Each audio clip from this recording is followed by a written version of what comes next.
masuk gak? Enak banget.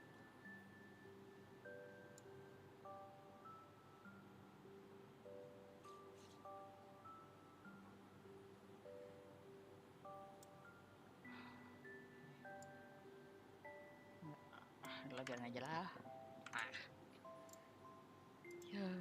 Ya, yo. Terlalu ini kita apa namanya? Tapi lebih di matiin suara. Kita ke visual.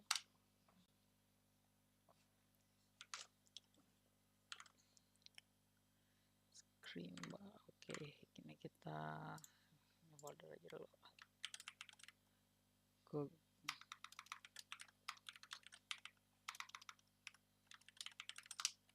Oke, ini semuanya di sini. Oke, move. Oke.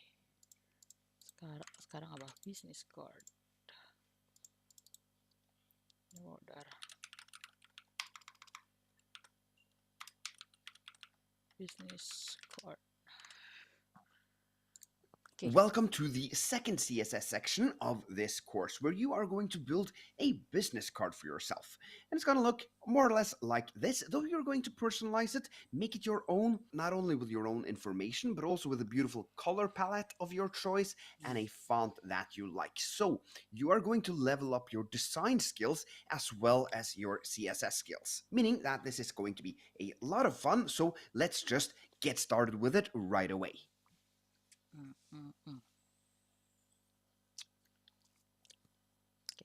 Okay, let's start out by having a quick look at the basic skeleton for our app. As you can see, in the file system here, we have an index.html file, also a styles.css file, and finally we have an images folder which contains my avatar. It's a PNG file called pair.png. Now, starting with the HTML, it's just a very simple setup with the HTML tag and then the head tag, which links to the styles.css. As for the body, it has one direct child, which is a div, which will work like kind of the container for our business card. And inside of that div, we have an image tag, we have an h3 with my name, we have a paragraph with the title, and an h4 with the location. Moving over to the CSS, we only have one rule here. We're setting the margin to 20 pixels on the body. And if you remember how this works, when we're not specifying either margin top, margin bottom, left, or right, just setting the margin in general, these 20 pixels will be added on all four sides, on the top, on the left, bottom, and right. And that's simply because I want to avoid that these elements touch the edges of the mini browser. So there's a problem though. As you can see, the image isn't rendering properly. It's just an icon. That is, as far as I can remember, not how my face looks like. And the problem is in the image tag. So I want you to try to fix that. And I'm not going to give you any more hints. Rather than, if you are stuck, try to Google HTML file paths. That should help you. So go ahead and give this one a shot, and then I will show you how to solve it as well when you return back to me. Oke, kita bikin dulu. Ininya tuh business card. Business card. Oke, terus di sini ada link. Ajazz. Oke, di sini ada. Oke. Image source. Sebel banget bre, mesti. File ada.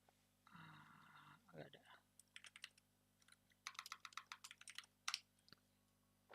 Oke, males banget sih. KI, yes. Itu foto gua. Oke, sip. Oke, kita lihat foto enggak. Kita rename jadi yang lebih jelek banget.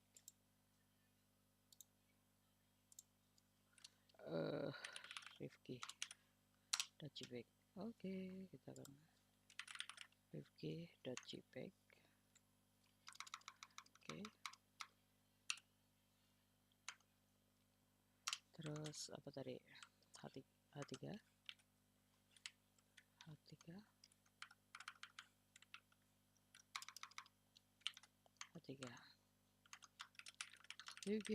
Oke, jadi putra. Oke, next. P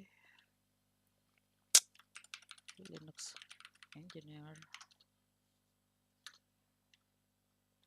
junior dev, junior web developer,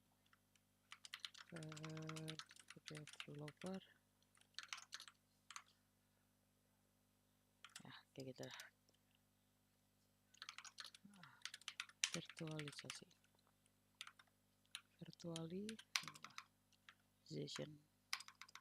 spesies kegeran. Oke. Alamatnya adalah Badung, Bali. Oke. Oh, Dumus div. Oke. Div.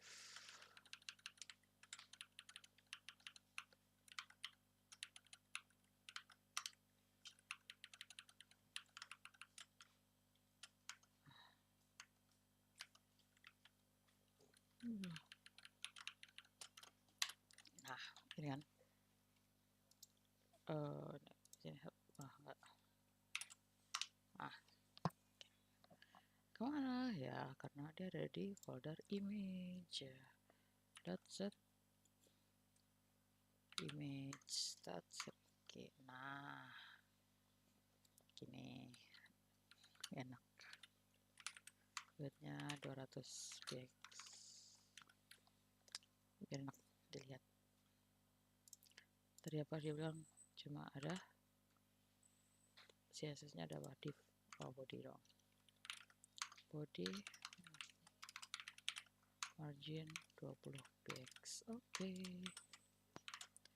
Aman deh, aman. Skip.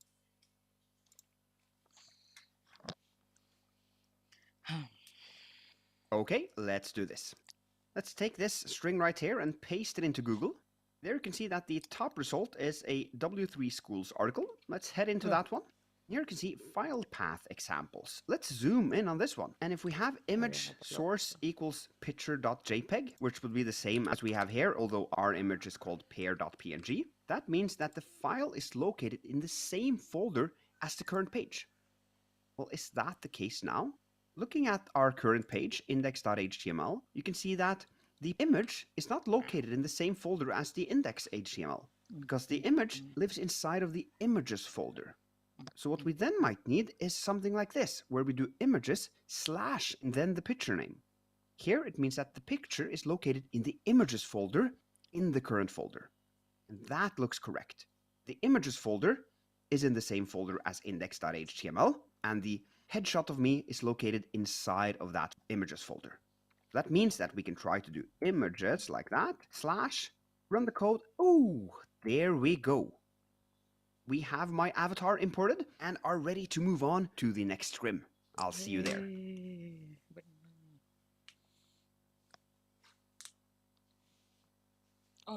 Okay, let's start out by having a quick look at the basic skeleton for our app.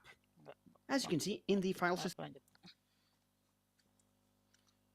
Hi there, my name is Bob Zarol. I'm another teacher here at Scrimba, and I wanted to expound a little bit on the lesson that you just learned with pair. This is a very similar example to what you just saw with the Google homepage. In this example, we have an image that is referencing cat.jpg, but as it turns out, relative to where our index.html file is, that cat.jpg file is only inside of the images folder. So as you just saw in the example with pair, I will need to prefix this with images slash. When I begin my string this way, it's saying look in the directory that the current file or the index.html file is in for another directory called images. The directory that the index.html file is in is called the project root folder, and that's everything that you see here under this Explorer title here in Scrimba. And by correctly referencing the path to where this cat.jpg image is found, I can hit save, and our image of this cat is giant because our CSS file is commented out, but we'll fix that in just a minute.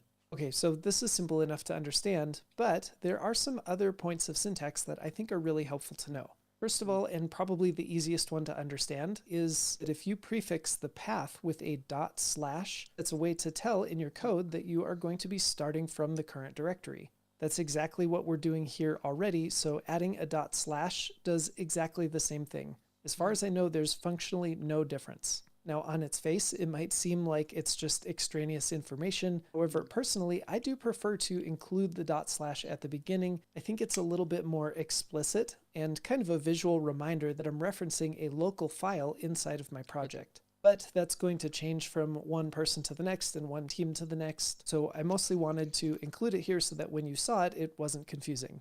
We can see I can hit save and we're still getting our cat image showing up correctly. This leads us into another way that you can use relative path syntax to reference other files in your tree, and that's by prefixing your path with a .. Using the 2 dots is a way to start looking at the parent directory first. Okay, when would this be useful? Well, let's go into our source directory and then inside of our CSS directory and open up our index.css. And here you'll notice that we're selecting an image div class and giving it a background image with this URL. This URL has a relative path that goes up 2 directories first before going down into the images directory. Because our index.css file lives inside of the CSS folder, which is inside of this source folder, which is a sibling, I guess you could say, folder to the images folder, we need to go up 2 levels from CSS to source and from source to the project root before we can then drill back down into the images directory. Now, why isn't this dog.jpg showing up in our mini browser over here? That's because in our index.html, we commented out this style sheet and we don't have the correct href here. So take a quick second as a mini challenge, pause now and fix this href so that first of all, our cat image will be more reasonably sized, and second of all, the dog image will show up. Pause now and see if Oke. Sebenarnya caranya sama. Kita bikin di bisnis ini. Kita bikin folder baru ya. Cat dog. Di cat dog itu ada script ya, sorry. Di cat dog itu ada images, sources, images. Di dalam image ada src kan, images ya, images src index, images src ada css, ada css dan ada scripts. Oke. Nah, di catalog ini ada file index.html. Gimana gitu kan? Ini. Gini ya. Gini.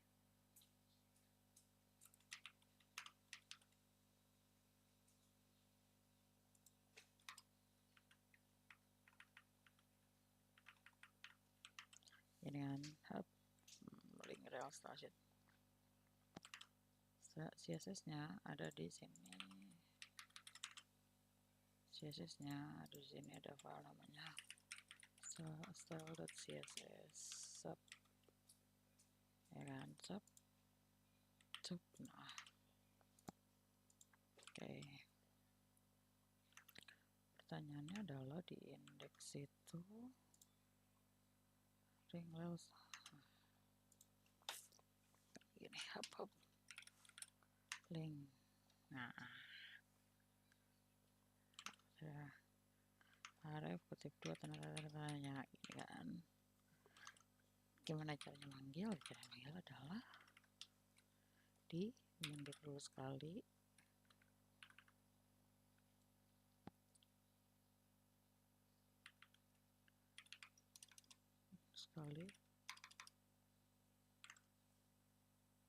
images src salah, maaf, images src. Nah, terus kali ya, terus src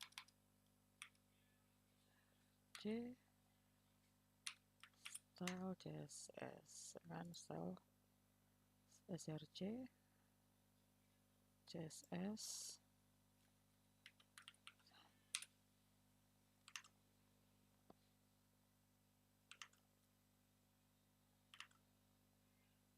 cancel deh.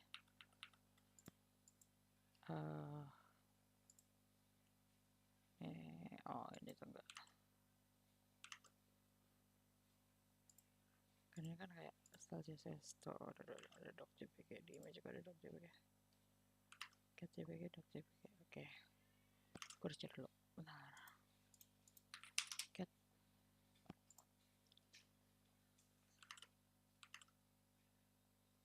Catnya mau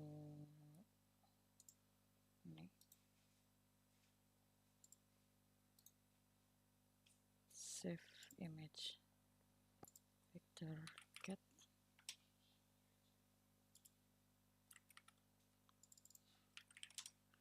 Docnya cipa. Ini kan up. Wah sepi bener maafkan.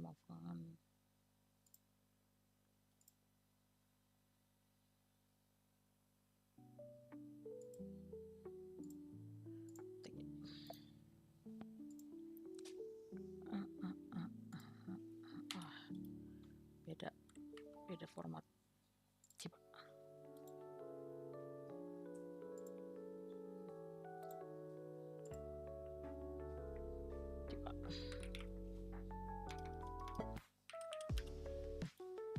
Shit.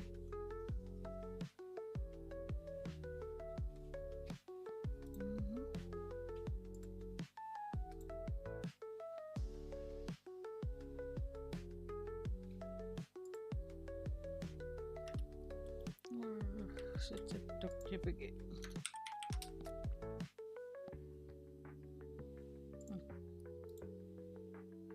Selamat. Coba save. FYP shit. Sebenarnya nggak masalah.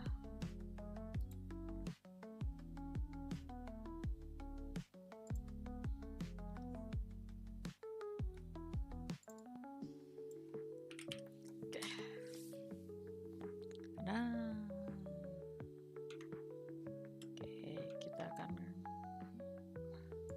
hilang lagi si file itu.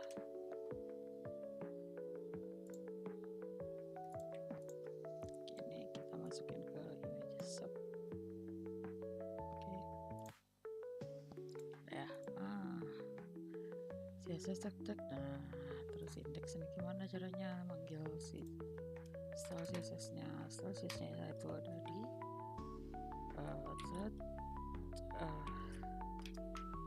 SRC CSS style CSS ya. Tak gitu. Beneran.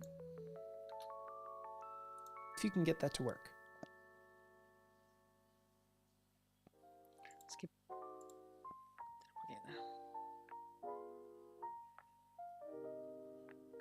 Okay. To do this, we can start with a // if we want, go into the source folder, then into the CSS folder, and then into index.css. We'll hit save, and there we go. Everything is working. Really quickly, we can also see an example of this // if I were to move my index.html inside of, let's say, my source folder. I'll need to make a quick change to the mini browser here to begin it with /source.index.html, but you can see that my sleeping cat is broken, and so is the link to my CSS page. Because my index.html page is now nested inside of my source folder, I'll need to make a change both to my link here and to my image here. And by I'll need to make that change, I mean you need to make that change. Let's make this into a quick challenge. Pause now and fix both of these paths so that everything goes back to the way it was.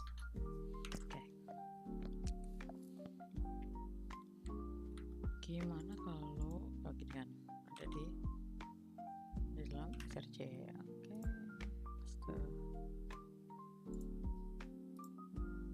Copy. Paste. Gini kan?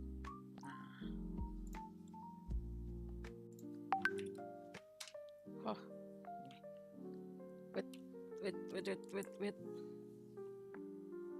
Waduh, sorry.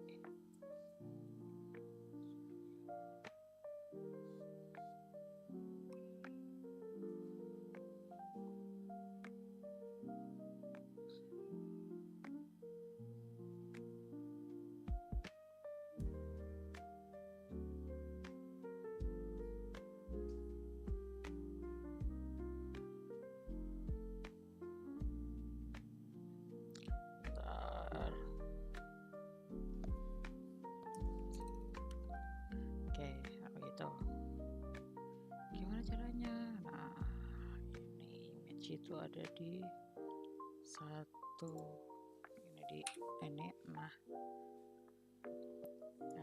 kalau ini tuh enggak, kalau tadi nah begitu. Jadi gitu.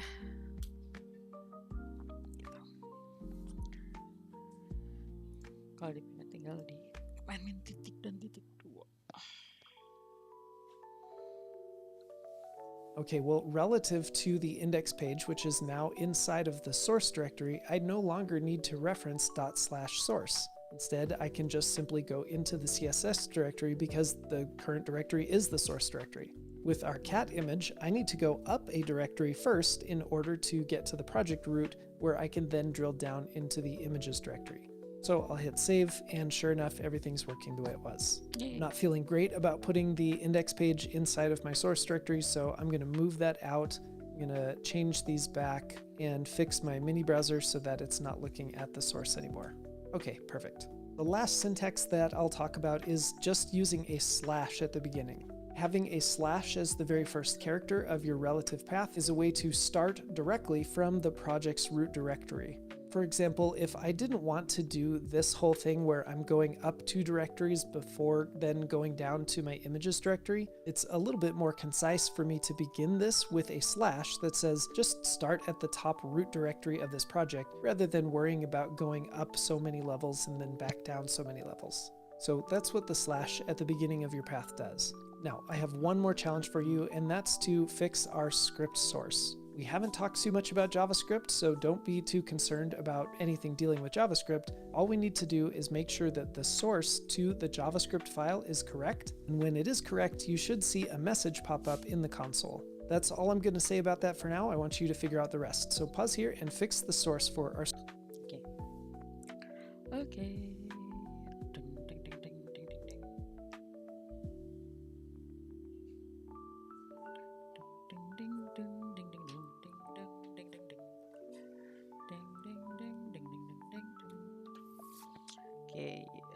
Kita punya main JS dalam scripts file main.js kayak gini aja.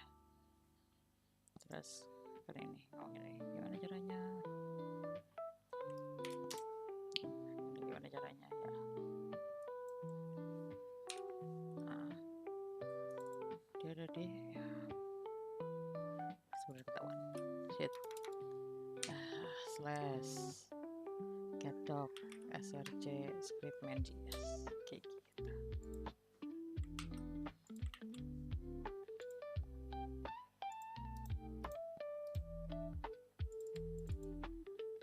Lanjut. Script. Our index.html is at the root of our project, so I have a bunch of different ways that I could do this. I could just start with a slash to indicate start from the root, then I would go into source, scripts, let's open this up, scripts, and then main.js, so slash main.js. We'll hit save, and we get that I'm the main.js file console log, just like we would expect when it's working. Because this file is at the root, I don't necessarily need to specify a slash at the beginning. I could just say src, or as I mentioned, my preference would be to start with a ./src, and hitting save shows that log coming up again and everything also working that way. I know this is a really simple topic, but I'm hoping this can eliminate any confusion that you might have as you're looking at other people's code, other code here on Scrimba, or maybe help you avoid a really tricky bug sometime about having a path that's incorrect somewhere. Okay, thanks for letting me talk about relative paths for just a little bit. I'm going to pass you on back to Per.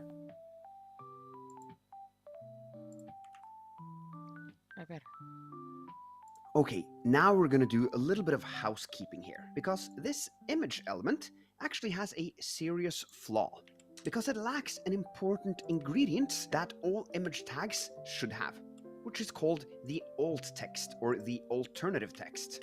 That is simply an attribute that is written like this: alt equals, and then inside of quotes, you are to write a description of the image. So here it could be, for example, Per Borgen, smile alt. And now we're going to do a little bit of housekeeping here, because this image element actually has a serious flaw, because it lacks an important ingredient that all image tags should have, which is called the alt text or the alternative text. That is simply an attribute that is written like this: alt equals, and then inside of quotes, you are to write a description of the image. So here it could be, for example, Pierre Borgen smiling, like that. However, if we run this code now, you can see that seemingly nothing has changed. So why do we at all write these alt texts? Well, first of all, it makes your site accessible. Because imagine that a person who is visually impaired or who is blind is trying to visit your website. In that case, they would use a screen reader which goes through the HTML and reads it out loud to the user. And as for the H3 tag, it would be simple for the screen reader to read out loud what that says, because that is text. However, for an image like this one, you need to add an alt tag to describe the image so that the screen reader has something to read out loud. And secondly, this also works as a fallback if your image doesn't render properly. Because let's say you have a spelling mistake in the source attribute, for example an extra R. Well, in that case, the image won't render, but the alt tag provides as a backup so that the user seeing this can kind of understand what was at least supposed to be there. And finally, writing alt texts will help your site rank higher on Google, meaning you get more search traffic. And that is because the alt tag most likely provide important metadata about the image so that Google knows how to use it in a search result page. And if your site is not accessible, it might be punished in the form of ranking lower. So with that in mind, let's look at how to write these alt texts. And the first thing you need to know is that you should not include, for example, image of, because that's simply not necessary. The screen reader knows that it is an image because it is an image tag.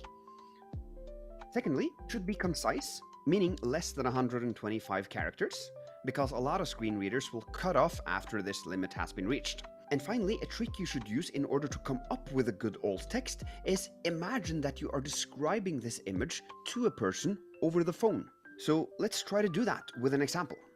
Here we have an iconic image of Muhammad Ali in a boxing match, and one way to write an alt text for this could be just a boxing match, but it would actually be a pretty poor way of describing it because there's so much more going on here. You have plenty more characters you can use in order to describe it. So a better one would be two boxers in the ring, one lying down and the other standing up. That's a good factual explanation, but we're not quite there yet because it isn't actually describing this iconic moment when Muhammad Ali knocked out Sonny Liston. So if you were to describe this over the phone, you would probably understand that this description is pretty shallow. So what I would rather write as an alt text for this image would be Muhammad Ali in the boxing ring screaming at Sonny Liston after knocking him out. That, in my opinion, properly describes the intent of this image, what the person who has decided to show this image on a website is trying to convey. So with that example in mind, I want you to write what you think is an appropriate alt text for this image. Go ahead and do that right now, and then I will show you what I would write when you return back to me. Okay. Kalau ini ya, sini berarti outnya adalah latar biru. Sip. Jadi kalau gua, yeay. Harold. Ternyata nggak bisa di-cheat gitu. Okay, let's do this. We'll do alt equals quotes, and here I would use my name, Per Harold Borgen. And you can see I'm smiling and I'm looking at the camera. I think that's important. So I'd write smiling at the camera. Finally, the background is really playful and colorful. So I want to include, for example, with a colorful background, like that. So if yours was a bit simpler or shorter, don't worry about it. The most important thing is that you add an alt text and do as best as you can. And actually, plenty of developers never add this, so just by adding it, you are actually separating yourself from most other beginners. So with that, let's just move on.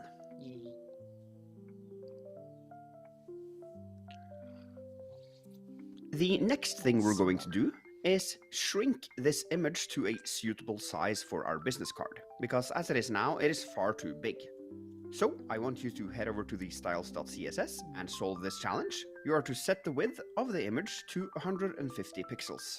And you need to use a class to select the image element. So go ahead and give this a shot right now. Oke. Pertama, ini nggak boleh di sini. Oke. Kita ke CSS. Oh, kelas lo. Source terjaga. Kelas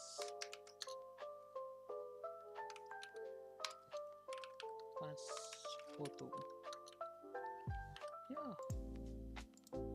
Jadi kayak pas foto width 150x.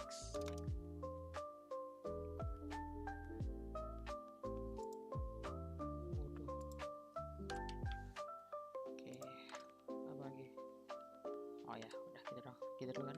Oke. Sip. Lanjut. Selama nggak ada skip dulu. Okay, hopefully that went well. Let's now do it together. So first we need to actually create the class that we are going to select from the CSS. So let's head over to the HTML file. Here, we'll just do class equals, and I'm gonna call this one an avatar, like that. Actually, now that we have 3 of these on the image element, I think for readability purposes, it works well to break them into 3 lines. I think this is a little bit easier to read. Then I'll head over to the styles.css and target the class .avatar and just set the width to 150 pixels. Now rerun the code. There we go. So, great job solving this challenge. Let's move on.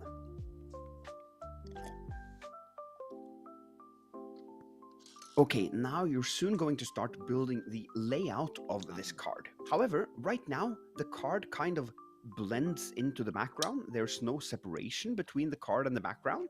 So I want to add a little helper style in order for us to more clearly separate the card from the background. And for that, we need to grab hold of the outer element of the card.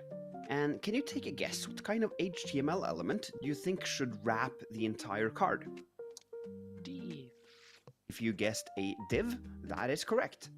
And heading over to the HTML, you can see we are actually already wrapping the entire thing in a div. So here we have our container div, or card div, or whatever we want to call it. So what I want you to do now is to first give that div a class, and actually I think you should call it card. And then I want you to select the card class in CSS and give it a dotted blue border. This is our helper styles. It'll give us a little blue border around the element so that we can see how our card div kind of behaves. And also, as you can see from the design here, none of the elements touch the edge of the border, so it seems like there's some padding in play here. Let's just add 20 pixels of padding on all sides of the card as well. So go ahead, solve these 3 challenges, and then I'll of course show you the solution as well. Oke. Oke, divnya di sini namanya adalah card. Oke, sini card.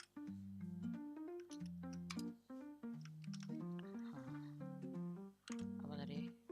Oke. Border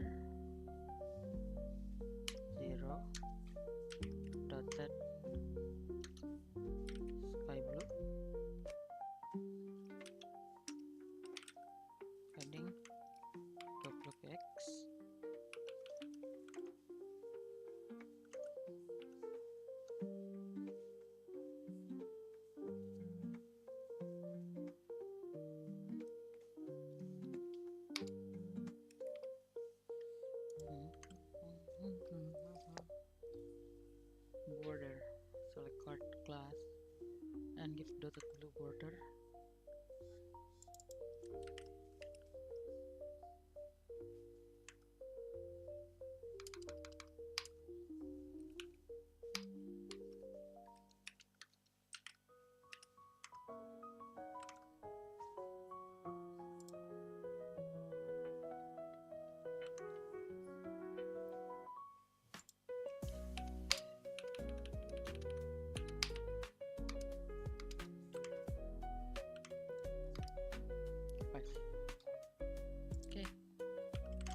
Okay, let's do this.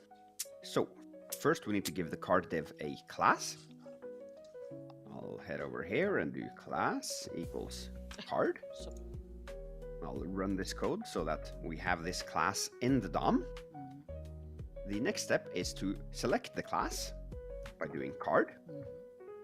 And then adding a border. If you remember from previously, that is done through the border property, which takes 3 values. The first one being the thickness of the border. I'm just going to set it to 1 pixel. The second being the quality, for example, solid or dotted or dashed or a few others. We're going to use the dotted one, and the color will be blue. And there you can see, boom, we have a border around our entire card. And this will make it a lot easier for us to work with the card now that we can see it clearly on the page. Finally, we want to add 20 pixels of padding because, as you can see here, the elements touch the border on these sides and we don't want that. We want some space. So we'll do padding, 20 pixels like that. And there we go. We have solved the challenge. With this in place, I think we're ready to start moving on with fixing the layout.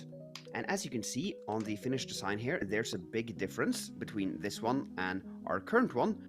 And that is that the current one is vertical, whereas this one is more horizontal. So they stack up differently. We want the image on the left-hand side and the text on the right-hand side, not everything on top of each other. So basically, we want 2 columns, one for the image and one for the text. And as you might remember from previously, Flexbox helps us create columns. So let's now just experiment by adding display flex to the card. And let's see what happens. Oh, wow. Okay, so what happened there? It actually turned every single element into a column in itself. That's not exactly what we want here. So display flex isn't the entire solution. So what we're going to do now is go out on a tangent, learn a little bit more about this Flexbox concept in CSS, and then return back to this business card project once we're ready to build a layout like this. So let's move on and learn more about Flexbox. Okay, so let's say that you've built some kind of software as a service and now you want to sell it. Then you might have a page like this where people can upgrade to Pro and they can choose the individual plan, which gives them 1 GB and no support, or the enterprise plan, which gives them 10 GB and priority support. Now, I've purposely not given any design to this example, as I wanted to make it as easy as possible to grasp. But hopefully, if you are to create a pricing page, you'll make it look a lot better than what we have here. So, you can see the HTML right here for the entire pricing layout. I've wrapped it in a div, and I'm using an H2, unordered list, a button, and so on. Now, let's say that you, instead of having this 1-column layout here where everything stacks on top of each other, you want this 2-column layout where you have the individual plan at the left-hand side and the enterprise plan at the right-hand side. Well, if so, we know that Flexbox will help us create columns, but if we try turning our container, that is the div with the class of pricing, into a Flexbox, you'll see that it'll break the layout, just as we saw in our business card example. Because what's going on here is that Flexbox takes every single item, that is every single direct child, and turns it into a column in itself. So we get a column for the H2, for the unordered list, for the buy button, for the H2 again, and so on. And this is obviously not what we want. It's far from this 2-column layout right here. However, there's one hint to be drawn from this example, and that is that if you check out the unordered list here, you see that it has 2 children of itself, li elements, and those 2 are not their own columns. They are in the same column, stacking on top of each other. So it seems as if Flexbox only turns the direct children into their own columns. So the direct children are the H2 here, the UL, the button, but not the list items. And once we know that, we can use that knowledge in order to get to this layout. Because this layout has 2 columns, that means that our Flexbox container should have 2 direct children, not 6 as it has now. And how can we achieve that? Well, we want this group to be inside of a direct child of this container, and we want this group of HTML elements to also be inside of another direct child of the Flexbox container. So what we'll simply do is we'll wrap both of these inside of a div, like that. And we'll indent it for readability purposes. Let's try to run this code, having wrapped one of the two groups into its own div. And there you can see, the 4 individuals plan now stacks up just how we want it. But the rest of the layout is still broken, so we need to do the same thing down here. Like that. Run the code, and there we go. Now our Flexbox container actually only contains 2 items, this div and this div, as it doesn't care about what's inside of both of those children. It only cares about its direct children. And the result is that we get the layout we wanted here, at least in terms of having 2 columns. There's still a problem with lacking space in between these 2 children, but we're not going to deal about that right now. For now, I'm going to send you back to the business card example so that you can use this to improve our layout. Okay, we are back at our business card example, and now I want you to use what you've just learned in order to fix our card's broken column layout. Because you are going to make this card into a 2-column instead of a 4-column. Sebelumnya mari kita ulang yang Flexbox chat container. Okay, so let's say that you've built some kind of business card get di sini gua bikin folder lagi Flexbox child. Sini ada 2 index dan style. Tadi begini ya.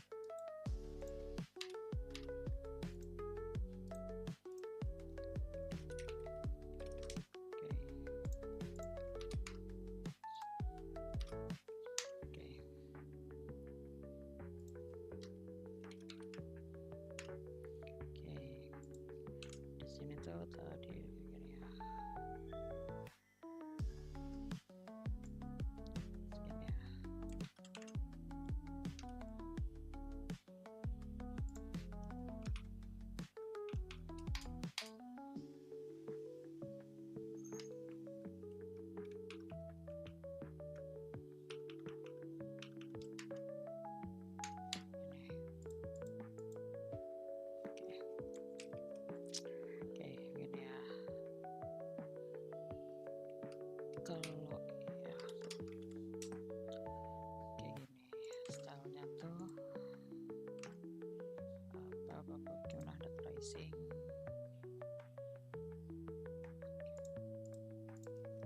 dot tracing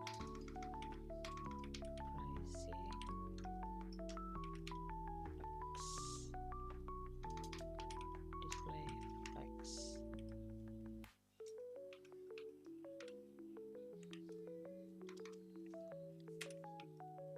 Kayak gini. Jadinya dia itu ngebikin div di dalam div. Asli.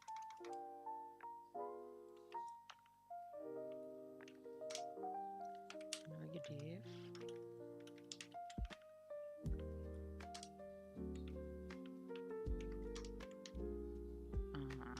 Di sini juga ada lagi div.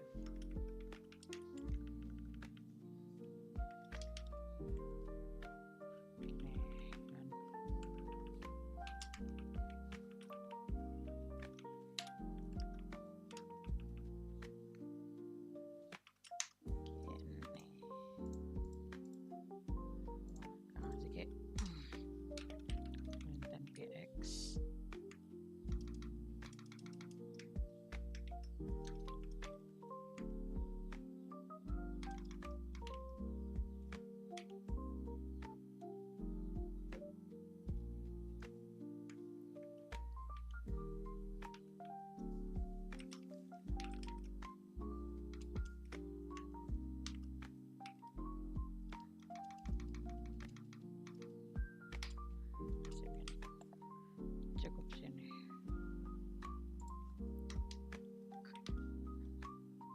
Satu. Original banget nih bro.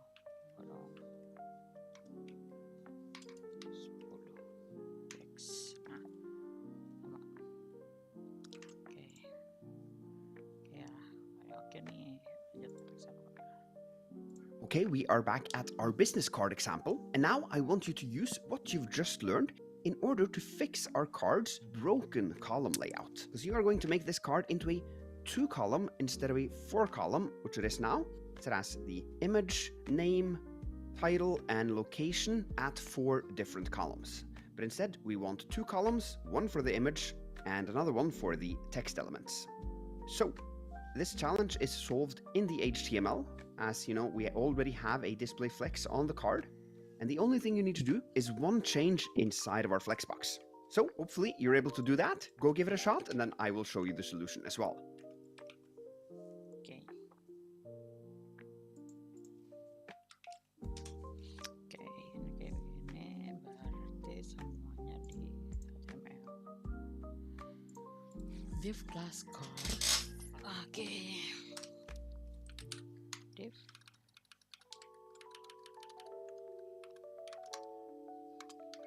Gini. Nah, kita geser.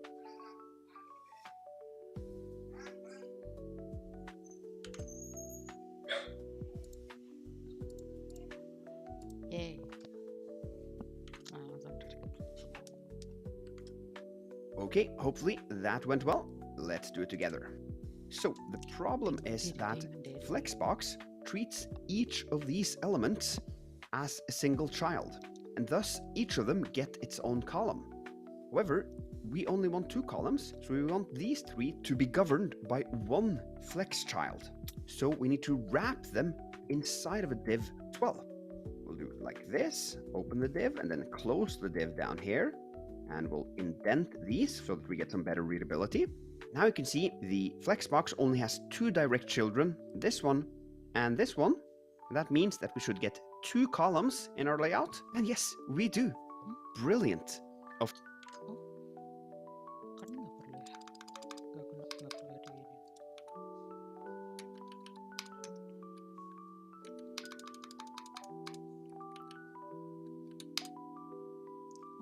Oh ya.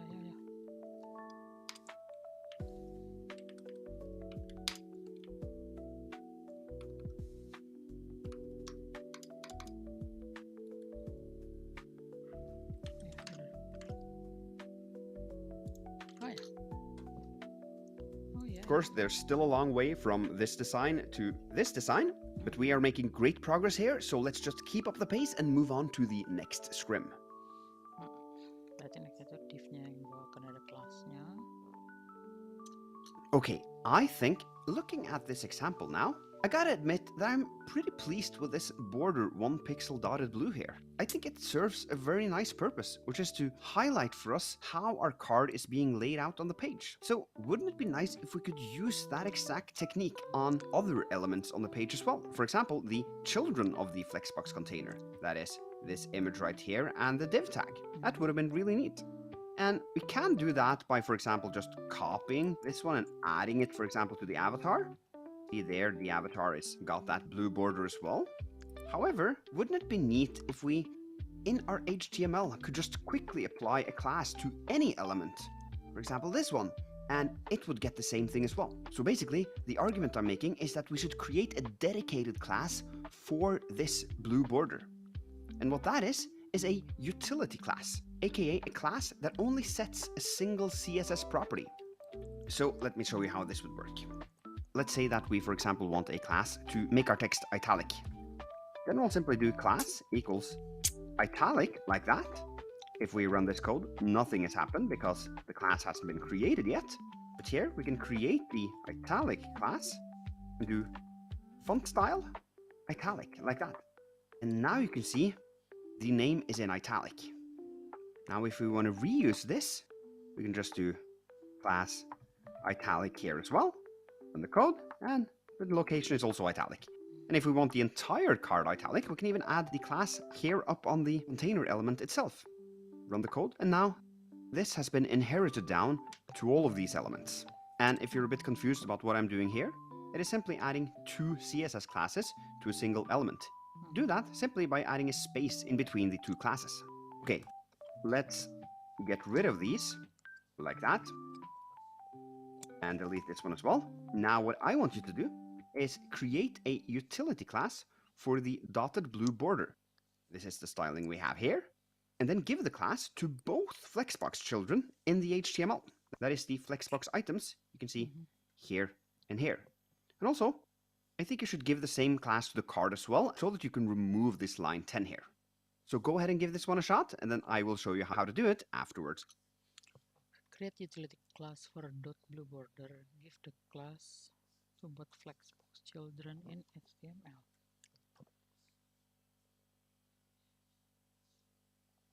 Wait, kok bingung. I think you should give the same class to the card as well, so that you can remove this line 10 here. So go ahead and give this one a shot, and then I will show you how to do it afterwards. Okay. Class card dotted border. Gini man.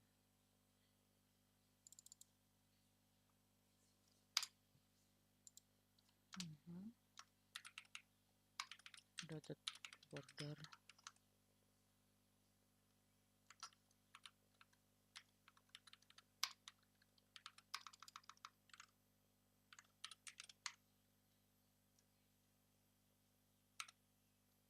Gini kah?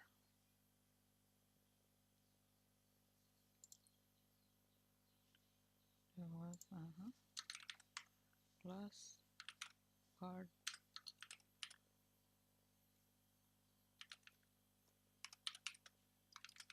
gini. Gini. Gini. Words as well. Gitu kah? Okay, hopefully that went well. Let's start out by creating the class. I'll write border blue here. And then inside of it, I'll just cut this away and paste it in here instead. Now we have a utility class for blue borders. I'll copy it and add it to this flex item and as a second class to the image element. If we run this code, you can see now both.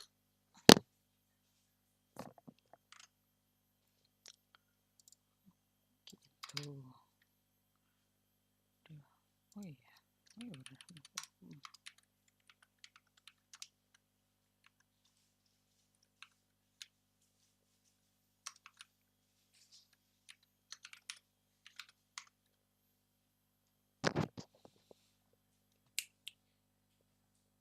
Wow. Sebenarnya ini benar. I didn't know. Both of these have the blue border around them. Let's also add the border blue class to the Flexbox container, run the code, and boom, there we go. Now we have an even better overview over how our elements are laid out.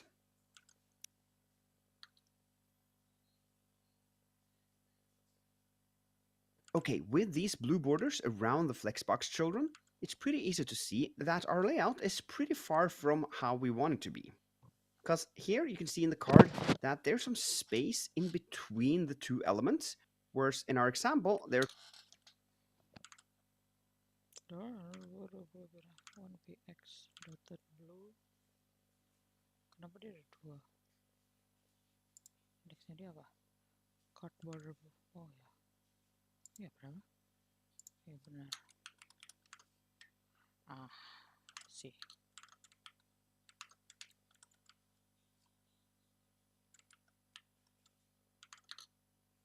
They're completely crammed together and also pushed all the way to the left-hand side, whereas here they're kind of spaced out. There's some space on the left-hand side, in between the element, and also some space on the right-hand side. So they're kind of spaced out in a nice way. And now I want you to add that horizontal space around the Flex children. There's a Flexbox property that does this, and you've seen that property before. However, you might have forgotten it. If so, then Google justify content and you might find the answer. I'm not going to give you any more hints than that, because if you have forgotten about it, it is a great practice to Google it.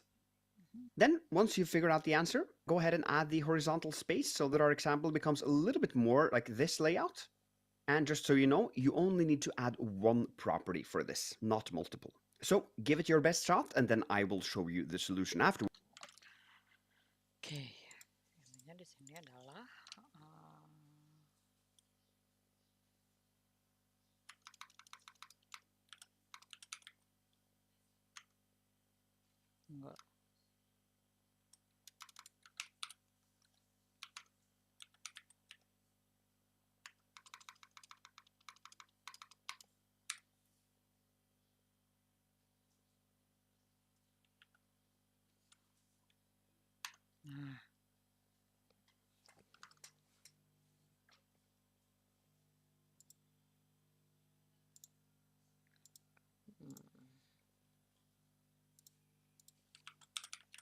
Justify content.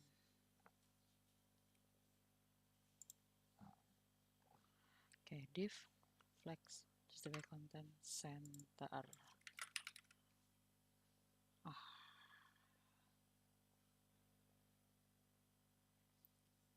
Okay.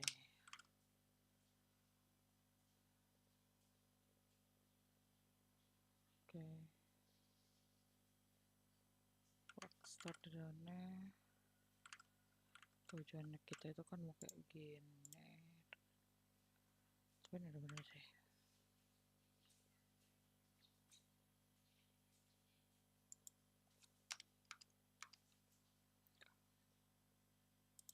Dan pun divnya belum ada ini. Words as well. A little bit of a weird name, I agree, but okay, let's do this. So the property is called justify content. A little bit of a weird name, I agree, but that's how it is. And here we can use a range of different values, and the one we're looking for is called space around, like that. And now you can see both elements now have some space around them. And also we could do space between, then all of the available space will be between the two items. Or we could even do center, as you've seen before. Then there's no space in between them, but both of them are centered. And end pushes it all the way to the end, and start keeps it at the start. So this is a super powerful property, and we want the space around value for it. As you can see, it's at least getting closer to the layout we have in our finished design. So great job, let's move on. Okay, time for a new challenge. You are going to set a fixed width on the card and then center it on the page, because its behavior is a little bit weird right now. As you can see, if we enlarge the screen, the card gets enlarged as well. And that makes the spacing between the elements look super weird. The aspect ratio becomes very different from a business card, so we don't want that. Instead, we want the width to be 400 pixels, so it should be a fixed width. And then we also want the card to be centered on the page. Now, one thing I want you to notice when I enlarge this is that the card is a display block, even though we've set it to display flex. So that means that flexbox containers by default are display block. And hopefully you remember from previously that display block takes up all the available space in the horizontal axis. And that is also one of the 3 ingredients you need in order to center an element using margins. So hopefully you remember from the Google project how to center block elements. So go ahead and give this one your best shot, and then I will show you the solution as well when you return back to me. Okay. Jadi intinya dia mau widthnya.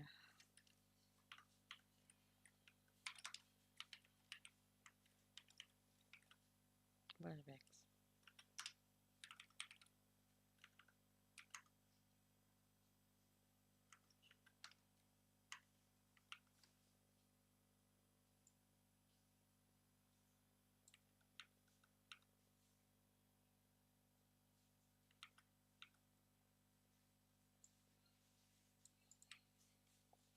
Ya bener.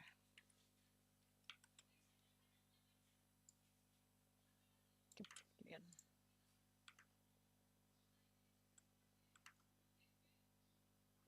skip.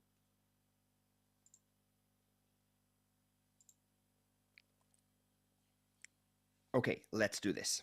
I'll start by setting the width to 400 pixels like that. Now you can see if we enlarge the screen, the card is stuck to the left-hand side of the website. So in order to fix that and instead center it, we'll use margins. And hopefully you remember that we'll do margin left and set that to auto. That pushes it all the way to the right-hand side because all of the margin is now on the left-hand side. But then in order to even it out and center it, we'll do margin right as well and set that to auto. And the result of having an equal margin on the left-hand side and the right-hand side is that the card is centered. So great job on solving this challenge. Let's move on. Okay. Aside inheritance. All right, let's take a minute to talk about CSS inheritance. And you're probably thinking, wait a minute, this isn't the sing-songy Nordic accent of Per Borgen? And you'd be right. My name is Bob Zarol. I'm another teacher here at Scrimba, and I'm interjecting myself here to make a small accessibility update just in the way that the HTML was written in the original version of the screencast, but also as a way to introduce myself. If you're here as part of the front-end career path, you will be taking another one of my courses, either the APIs and asynchronous JavaScript course or the React course that's later on in the path.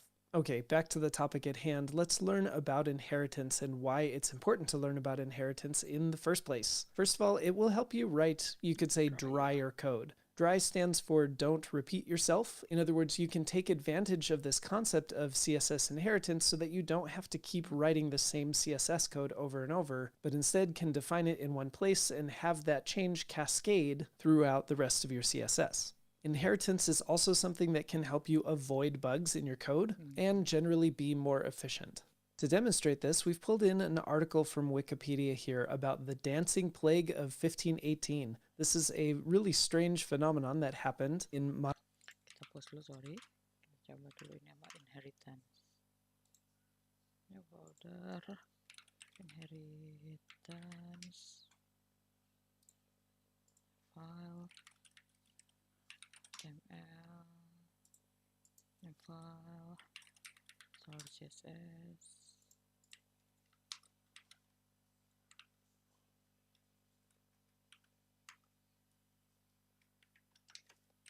Oke,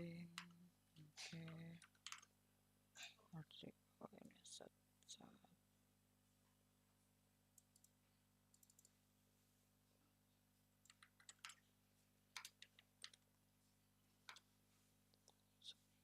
Oke.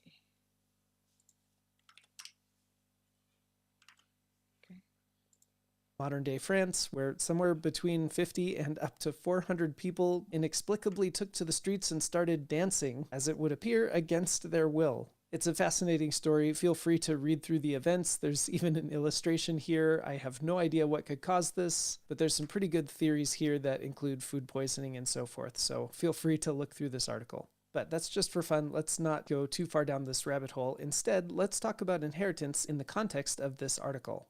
Since we've pulled this into our own page, maybe we've decided that we would like to center all of the text on this page. And so I could go to my styles.css and start centering each one of these elements by itself. For example, we have an H1, a paragraph, an H2, more paragraphs. So sure, I could start by saying I want to select the H1 and do text align center. Okay, I've centered my text there for the H1. Now let's go to our H2 and do the exact same thing. So we'll go ahead and center the H2. Great, we're partway there. Then we have to also select the paragraphs, and hopefully you can see the point I'm trying to make here. In this case, we would not consider our code very dry because we are repeating ourselves instead of following DRY, don't repeat yourself. So what does this have to do with inheritance? Well, let's look at our HTML, and we can see that our entire article is conveniently placed inside of an article element. The idea of an article element in HTML is self-contained content that if you were to remove it and put it somewhere else, it would still make sense. Of course, the dancing plague of 1518 is hard to make any sense of, but I think you get my gist. In this case, if we really do want everything in our article to be text aligned center, we can take advantage of CSS inheritance by, instead of repeating all of our rules here, we can say everything inside of the article should be text aligned center. And as you can see, this single rule has been inherited by all of its children elements where text aligned center makes sense. Now, I could have chosen to put text align center up on the body instead, and you can see we get the same effect. Essentially, we can know that this inheritance doesn't just happen with the direct children of the element that we're selecting in CSS, but will work any number of layers down the descendant tree of the element that we're selecting. I personally prefer to have it on the article because maybe there's other elements that we don't want to have text align center that are outside of the article tag, so let's leave it here on our article. Now, to refine our understanding of inheritance, it's important to know that text align is an example of a CSS property that does get inherited down the tree. However, not all CSS properties will get inherited. I have found that it's pretty intuitive which ones will and which ones won't, but like we should do anytime we have a question as we're learning something new, we can Google it. Here you can see we've Googled which CSS properties are inherited, and there's a Stack Overflow question exactly about this. If we click into it, we can see down here somebody has answered it and begun a list. If we scroll down, we get all the way down to 41 different CSS properties that are inherited. Now, let me be honest, most of these are not CSS properties that you're going to really have to care too much about. In fact, when I was looking at this, I think probably over 50% of these properties I've never even heard of before. Some of them, however, like the text align that we just used, and some of these other font-related ones like font family, font size, font style, and so forth, are really good ones to know. All right, let's get your hands on the keyboard with a challenge. I want you to navigate to this Stack Overflow question to pick a few of the inherited properties on this list. You can just click the screenshot here to go directly to the article and try applying them directly to the article element that we've selected here. Okay.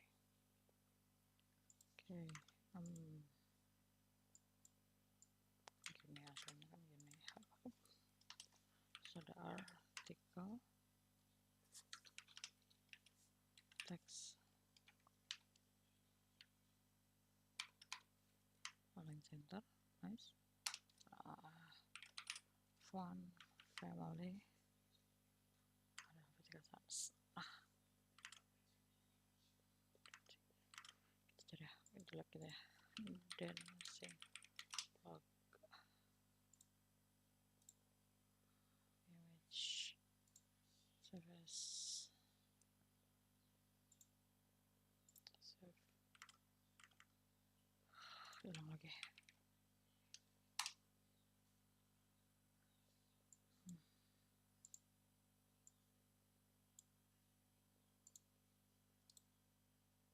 Rename. Nah, gila ya. Itu mau apa lagi?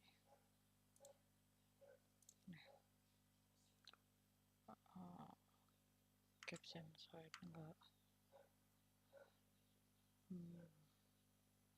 Ya, cukup sih sebenarnya. And just see this working in practice. I know it might seem a little bit frivolous, but this kind of hands-on work is what really will engage your brain and help you remember the stuff that we're learning. Now, as a fair warning, some of these properties are going to affect things like screen readers more than anything you might see visually, properties like volume or speech rate, but other ones should be readily apparent in the visible output that you see here. Then once you're done, I'm going to hand you back to Pear to continue on with the next scrim. Kelar.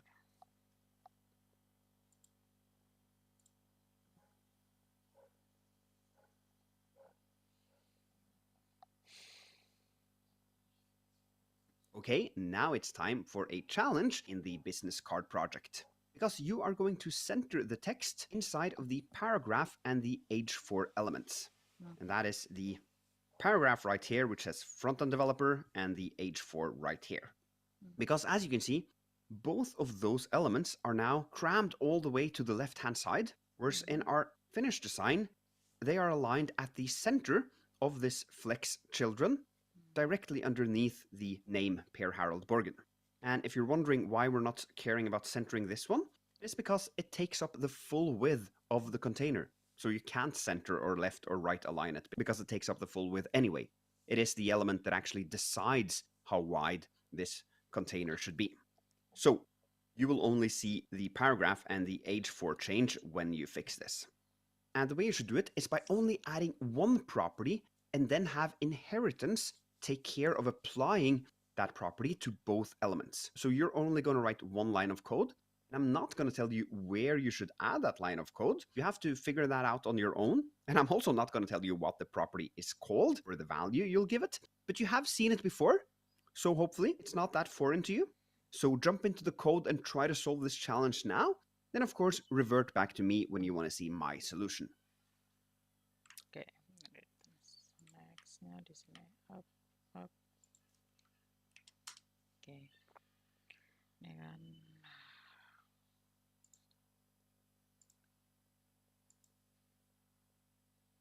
oke.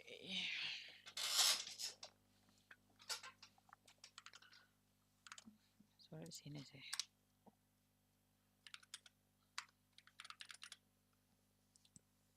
Tara.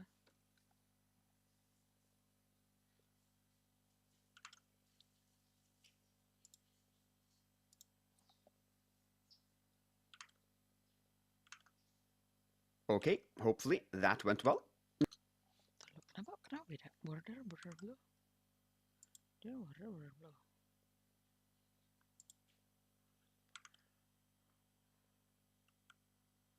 20 px flex space around 400 auto udah body 20 body 5 udah.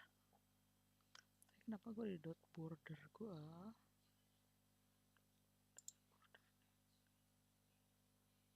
sini gak ada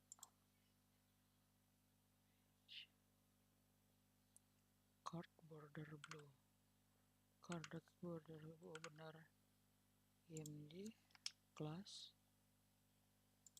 source dan alt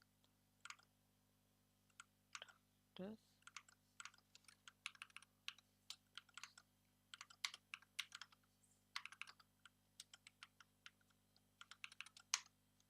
ini kan hub ya udah, terus div class h3p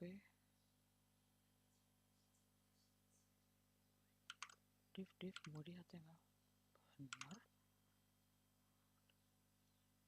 salah aneh. Okay. Now we're going to use the text align property and set it to center. But before we do that, we need to decide which element we should target with that property.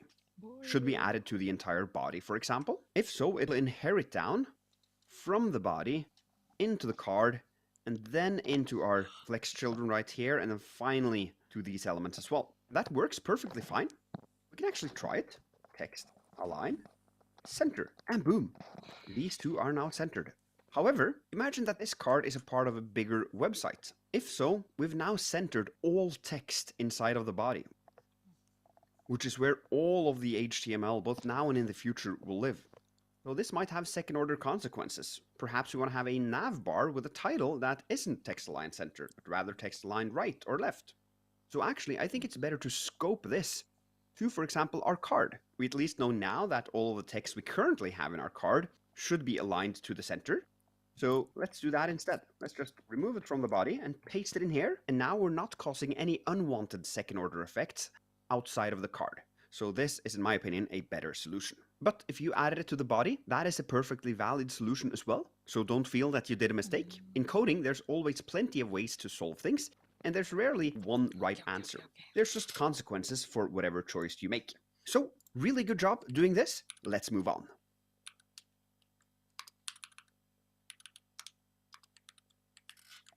Alright, now the fun stuff remains, which is adding colors according to the specified design here. So this is a really rewarding little challenge that'll make a ton of difference as you'll go from this boring white layout here to a nice colorful layout. So you're going to add these three colors. As you can see, I've added the hexadecimal values for each of the colors, the black, the blue, and the purple. The purple is the border at the bottom here. The blue is the background color, of course. And then finally, you might wonder, well, what's the black? Well, that is actually the text color, as the text here isn't pure black, as it uses this shade of black instead.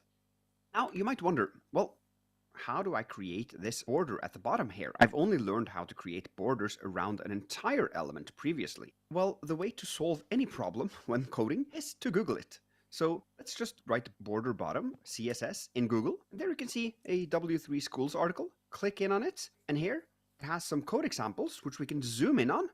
Set the style of the bottom border for different elements. And here it shows us how to set the border bottom. So we do border dash bottom and then, for example, 5px solid red. Well, that's exactly how we'd set the border itself, except that we would omit this dash bottom in the property name. So you'll use the exact same technique you've used for the entire border, just with this extra word added to the end. So hopefully you'll be able to do that. So here is the design. And the final thing I'm going to do before I'll leave it to you is to remove these blue borders here because we don't need them anymore. So let's head into the HTML. I'm going to mark the border blue utility class we've added. Do Command plus D. That enables you to select multiple instances of whatever you've highlighted. And then I'm going to mark the border blue utility class we've added. Do Command plus D.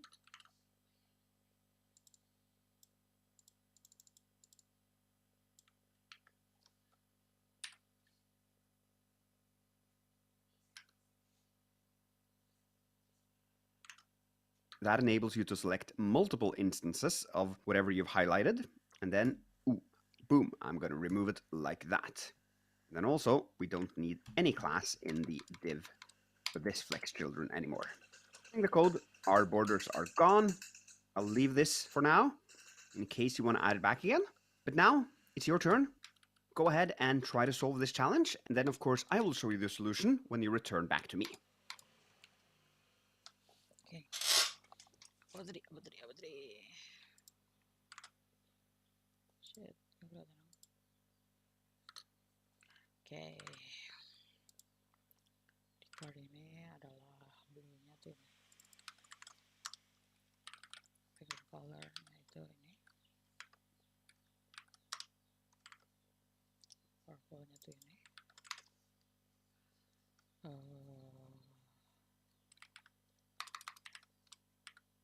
Border.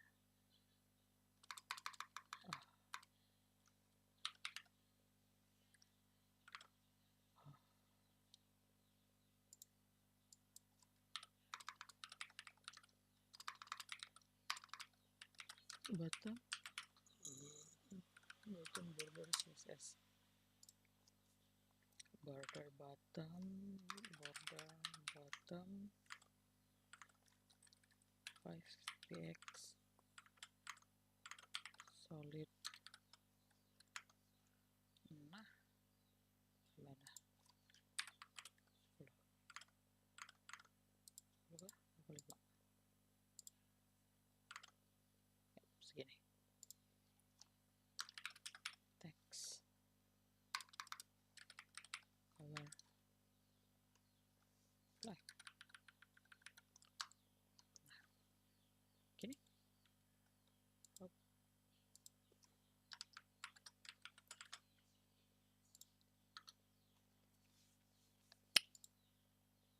Okay.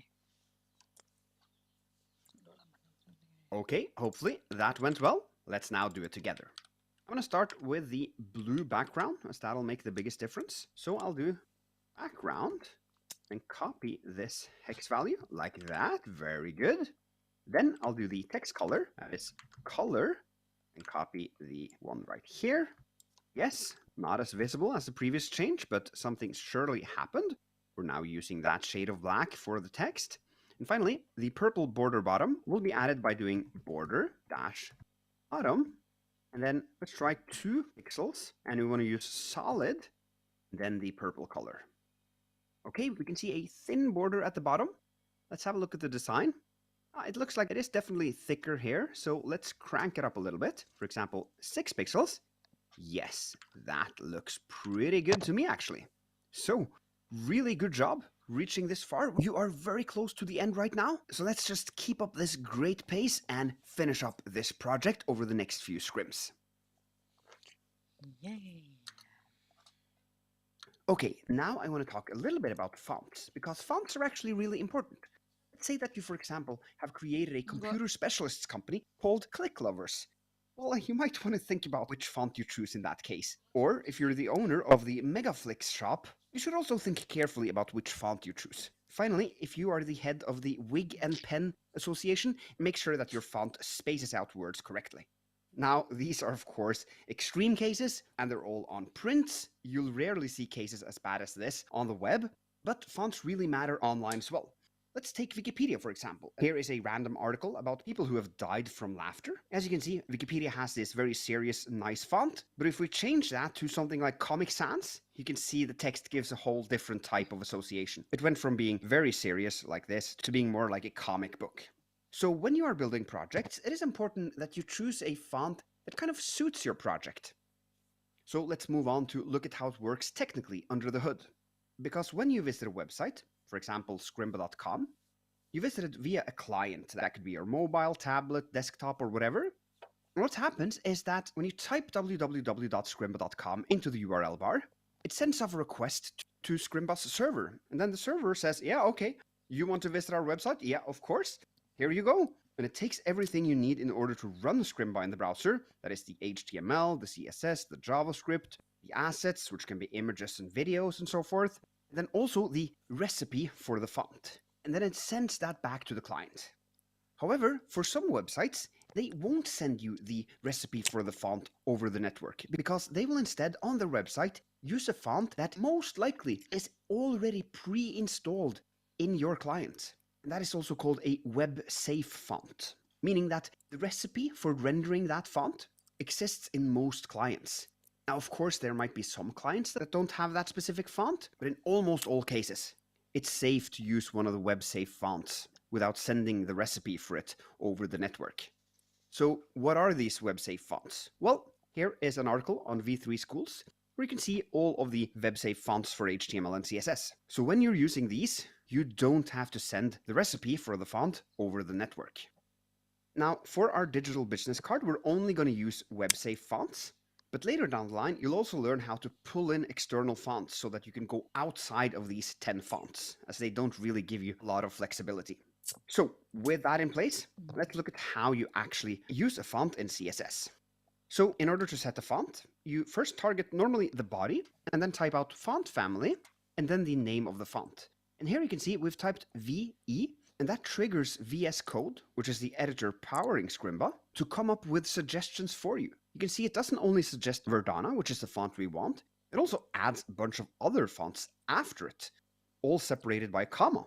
So if we hit enter now, boom, then we've added what's called a font stack. And what this means is that if the browser finds the Verdana font installed, it finds the recipe for that font, well then it will use it. However, if it can't find it, if Verdana isn't installed in the client's computer, then it'll try to find Geneva, which is a pretty similar font.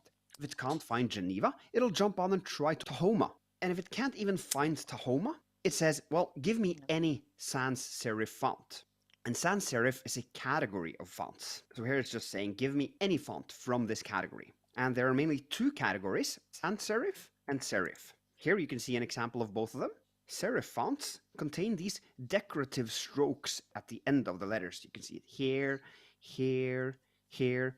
Whereas sans serif is without those decorative endings. So sans then means without or not or something like that. You get the point. Okay, that was a lot of theory. Now it is your turn. You are going to set the font here to Verdana and also make sure to remember to get the entire font stack so that we have backups in case the client doesn't include the Verdana font. So go ahead and do that right now.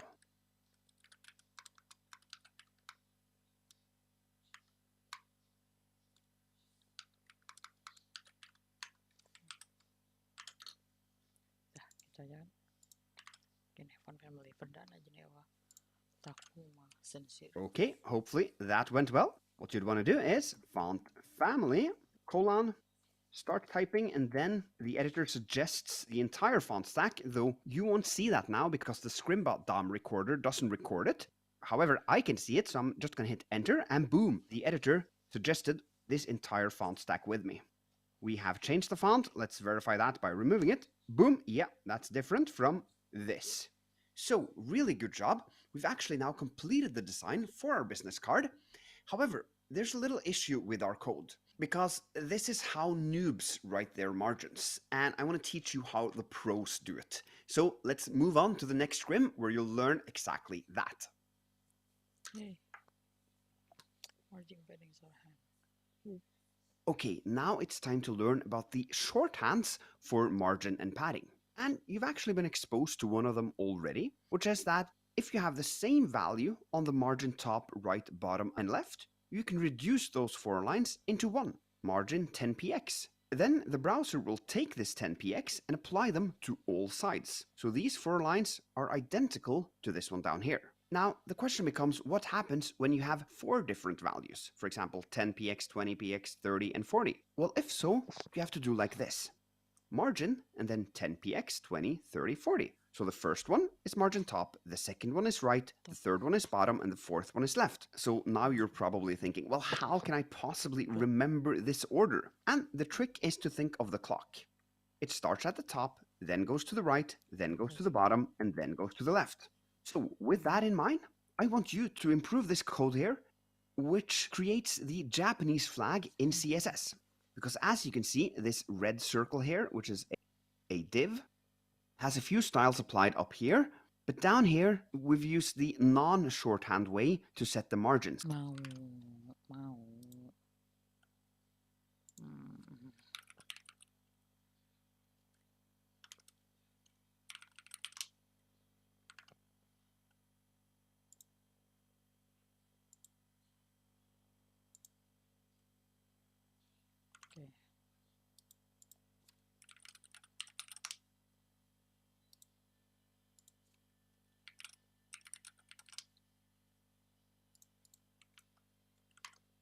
Okay. Maaf. Tahuan dah. Siapa?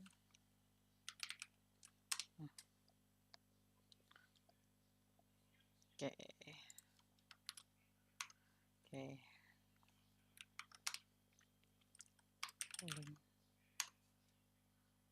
Oke, kita akan div class red circle. Oke.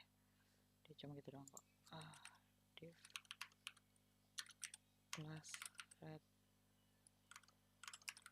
circle. Oke.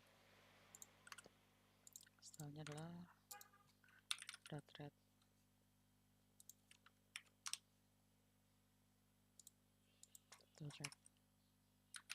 circle x 50 px with 150 px border radius 100%, backgroundnya itu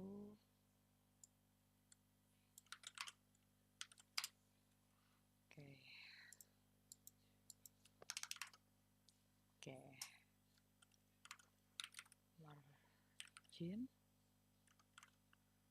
top right bottom left 40 nomor semua 40 no specs okay. Setting some margin on the top so that the circle is pushed down. Nothing on the right and the bottom, but 100 pixels on the left so that it's pushed to more or less the center of the screen, given that the screen is as wide as it is right now. So I want you to translate this into using the margin shorthand instead. Go ahead and do that right now. Sudah.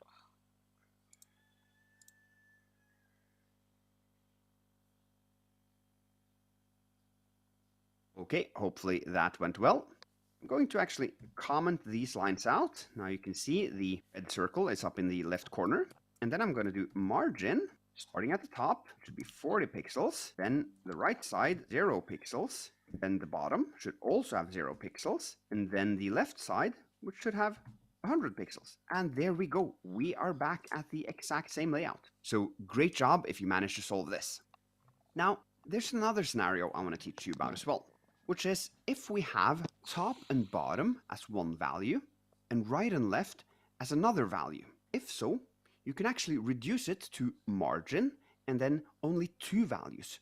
Here you do 10px and auto because 10px is top and bottom, and auto is left and right. So the way to think about this is that the first value controls the vertical line, the y-axis. And the second value controls the horizontal line, also known as the x-axis. So with that in mind, let me change this a little bit. I'm going to go back to the funky way of writing this, and I'm actually going to improve it a little bit, because if we want to center the circle, we shouldn't hard code a margin left, because that'll only work on this screen size. When we do like this, it's not centered anymore. So let's instead use the better technique of using auto on the left-hand side and the right-hand side.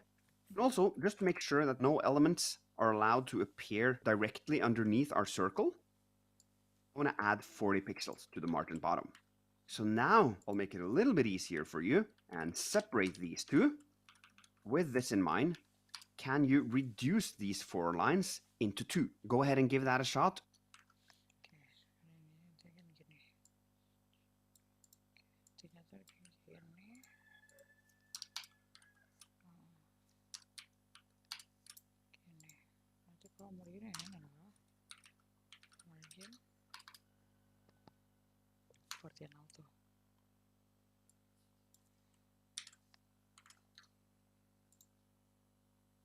Right now.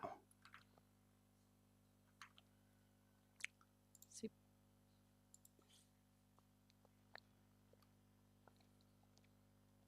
Okay, let's do this. I'll comment out these, and if you wondered what shortcut I used for that, I'm using Command plus K plus C, but that is on a Mac keyboard. I'll comment this out, then I'll do margin. First, we'll set the vertical axis. It should have 40 pixels at the top and the bottom, so that is 40px. And then we'll set the horizontal axis, which is auto, like that. And boom, there we go. We have it centered, at least horizontally, regardless of how wide the screen is. And we have reduced 4 lines into 1. So, great job. Let's move on. Okay, now you're going to take what you've learned about the margin shorthand and use that in order to reduce these 2 lines into 1. So you're going to replace the 2 margin properties with a single margin shorthand. And of course, after you've done that, the card should still be centered as it is now. Okay, hop. Okay. Di sininya tuh di delete. Margin, shit. Margin 0 auto. Set. Nice. So go ahead and give this one your best shot. Sudah.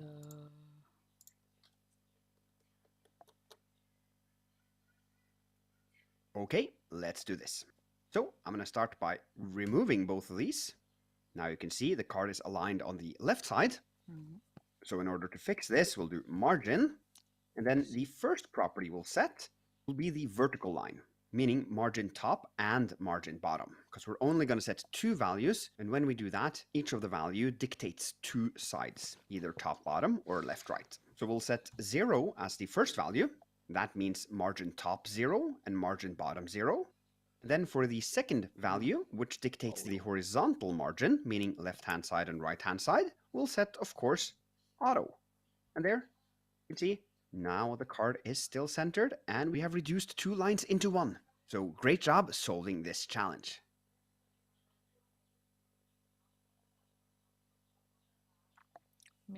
You have reached the final step of the business card project. That is phenomenally well done. Give yourself a pat on the back, and now only the fun stuff remains. Because now you're going to personalize this card. So first, I want you to add your own information to this card. As for the image, you can just drag and drop an image over the file system here, and then link to it from the source. And once you've done that, head over to the CSS, because here you're going to do a few cool challenges. First off, I want you to find a color palette you like on coolers.co. And this is Coolers. It's a super neat site for finding nice looking colors and color combinations. So what you can do is simply click this Explore Trending Palettes. Then you'll come to this overview, which has a ton of different palettes, and you can also search up in the right corner here. Let's say you're a big fan of roses, well, then you can write that, and then boom, you'll find a ton of palettes with rose-looking colors. And when you hover over one of the colors, you'll see the hex value of that color. And also, if you have an account on Coolers, you can click on these 3 dots here, and then choose Save Palette. Then you can give it a name and save it. When you then later visit your profile, which you can do by clicking up here in the top right corner, then you'll see all of your saved palettes. So go ahead and find a palette you like on Coolers, and then change these values here so that your business card becomes completely unique. Also, once that's done, I want you to find a web save font you like and add it to your card as well.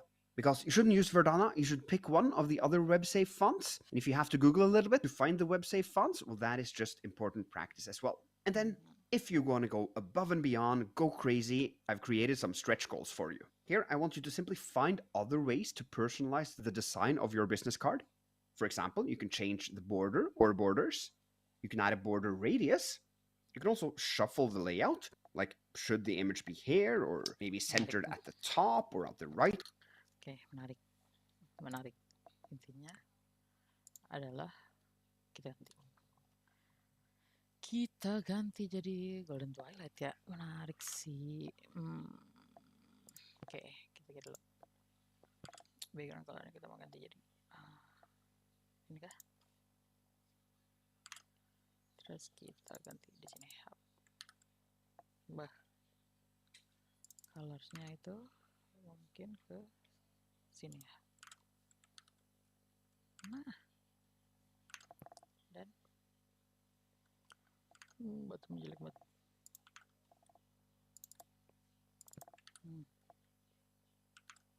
Gini. Cardnya ini. Border radius 16. Cakep. Terus apalagi dia bilang tadi business card font, website font ya, nggak usah. Website font nggak usah, udah malas bangetnya. Nah, border radius shuffle layout.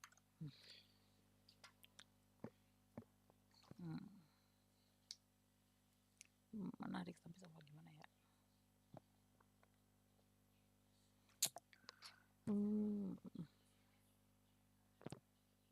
Oh,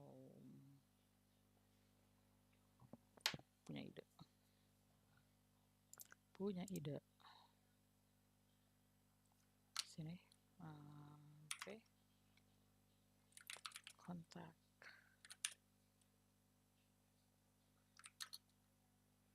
Plus to add.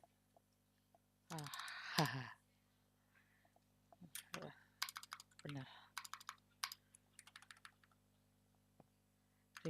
Example.com. Oke, ini juga akan di div.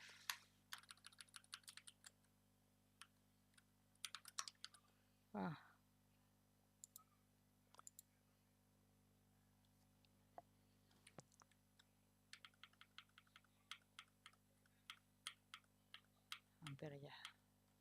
Gini ya. Kalau ini gimana?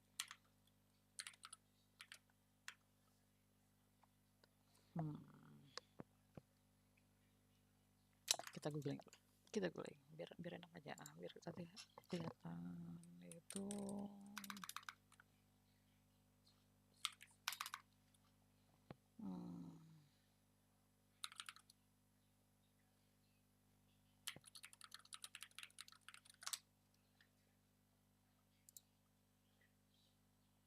Oke, kontainer bersama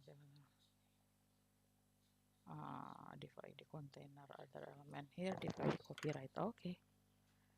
Benar ternyata.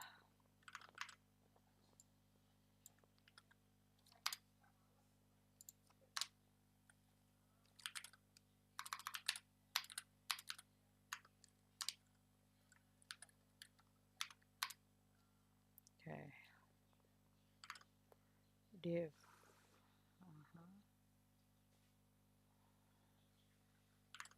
div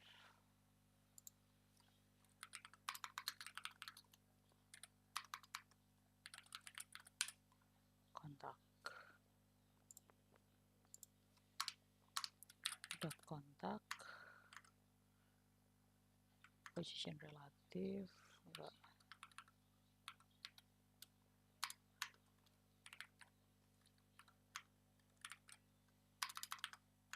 relatif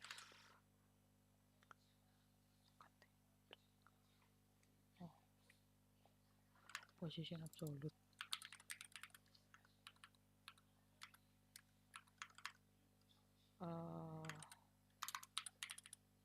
bottom 0. Mana nih, hilang nih.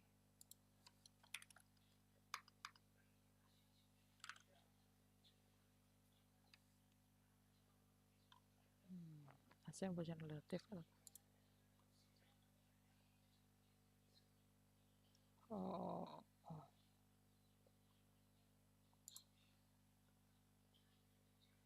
Airlock karakteristik membangun kontainer. Oke.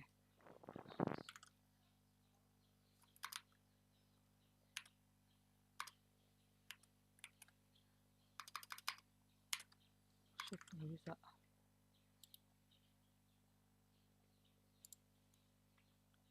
Div absolute set bottom edge.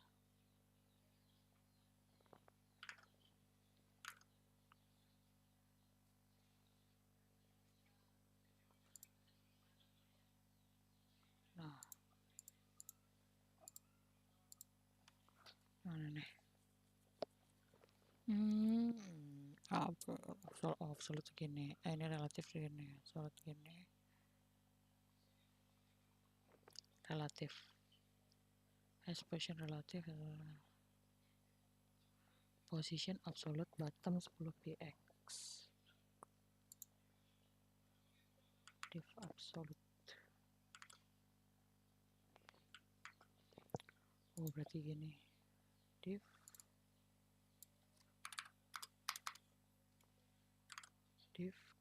tetap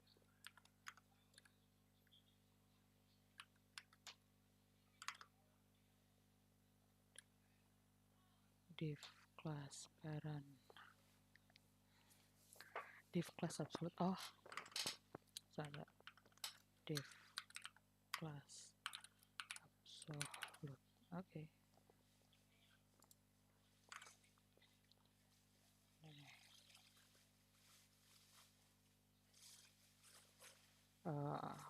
Div parentnya itu segitu, div absolute-nya gitu.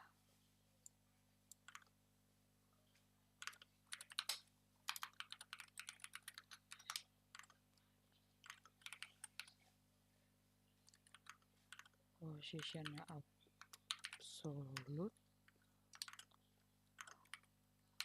width-nya 50%, terus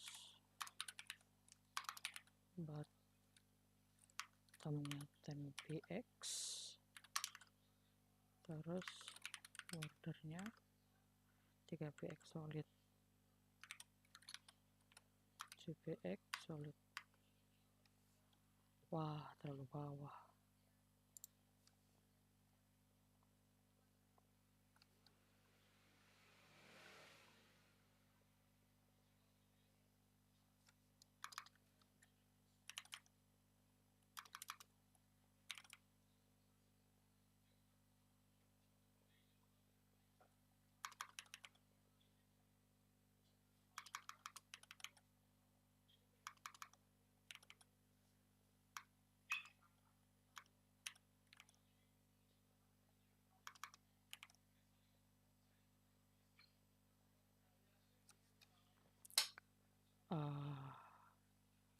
Dan back enggak 20. Nice.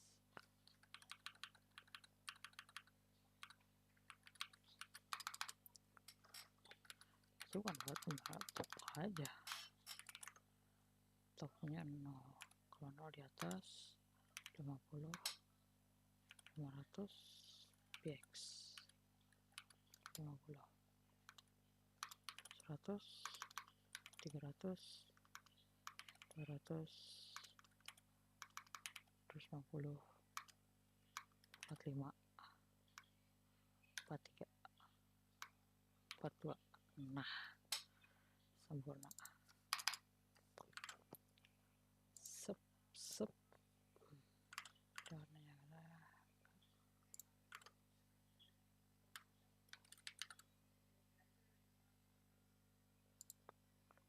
wait, sorry.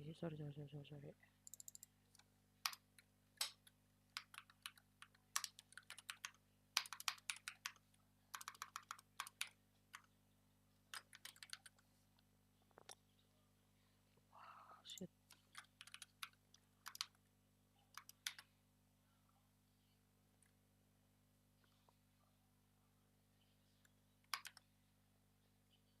Sempurna. Oke. Mau tambahin lagi? Boleh. Tambahin lagi apa nih? Shadow, hover effect, animation. Oke. Mulai menyenangkan bandnya. Kemudian div hover CSS. Tag hover. Kita cek.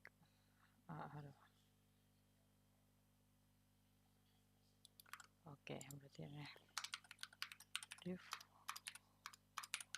hover. Oh, sorry. Taruh dulu.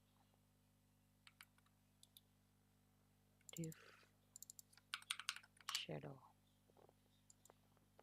Nah, ini aja. Nah, example dulu aja. Div example. Nah, oke.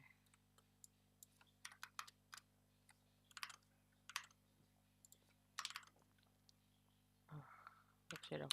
Box shadow. 5px 10px gray. Nope. Gray. Enggak.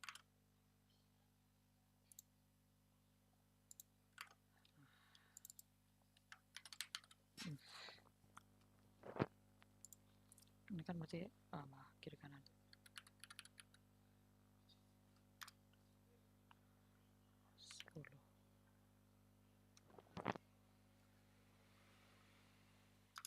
Benar ya. 10 8. Ups. 10 8. Nah, baru di sini ada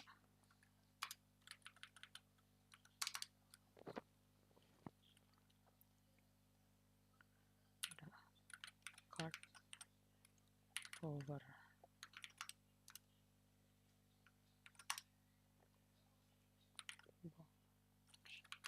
Shadow 0 0.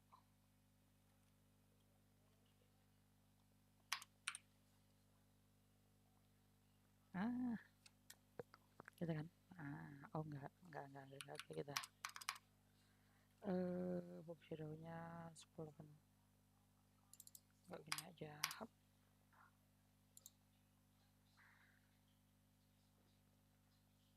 Jadi minus 10px dan minus 10px. Sup. Pindah. Cakep. Ya gitu aja kan. Animation, div animation gimana ya?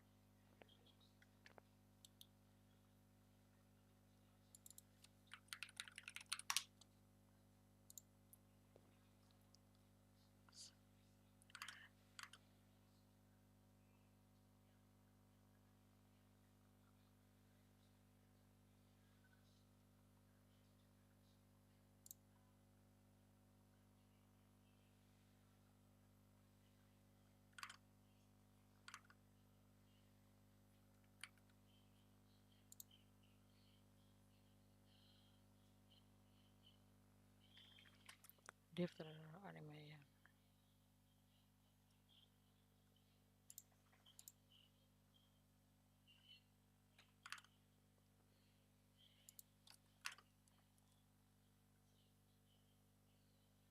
Lalu kita tambahin aja kan.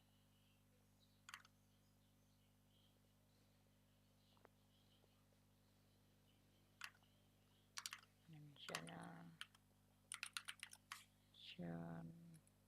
4 second.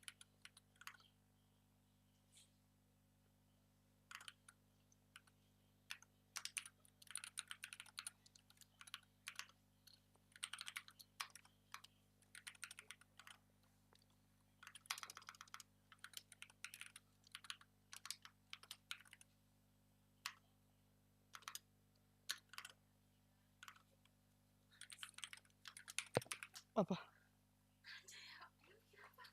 Nggak tahu. Wah, iya ya. Iya. Ya maaf dah. Enggak saya kan. Kenapa? Nggak tahu. Itu kan ya maaf. Anjay.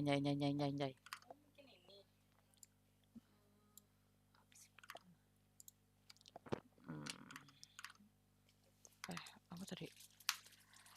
Ada 25% dong. Swing.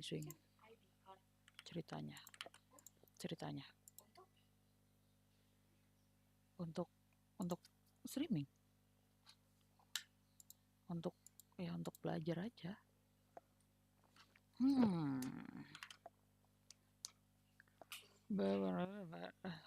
Per second. Animation duration. Loh. Jelek banget. Aja.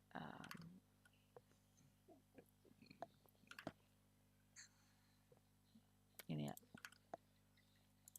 Gini.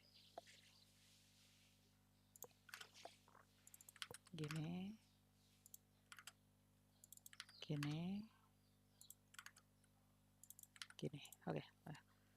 Wing.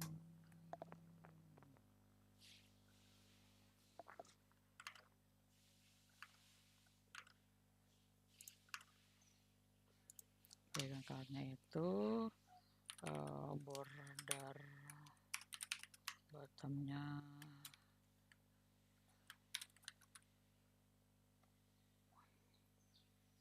berat banget.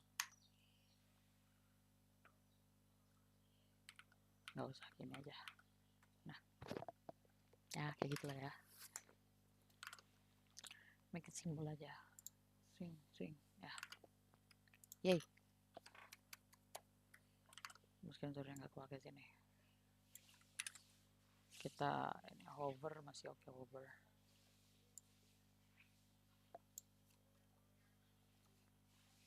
No. Ini juga nggak perlu, yang gini aja. No. Sebenarnya ini lebih ke 8 sih. Sip. Oke.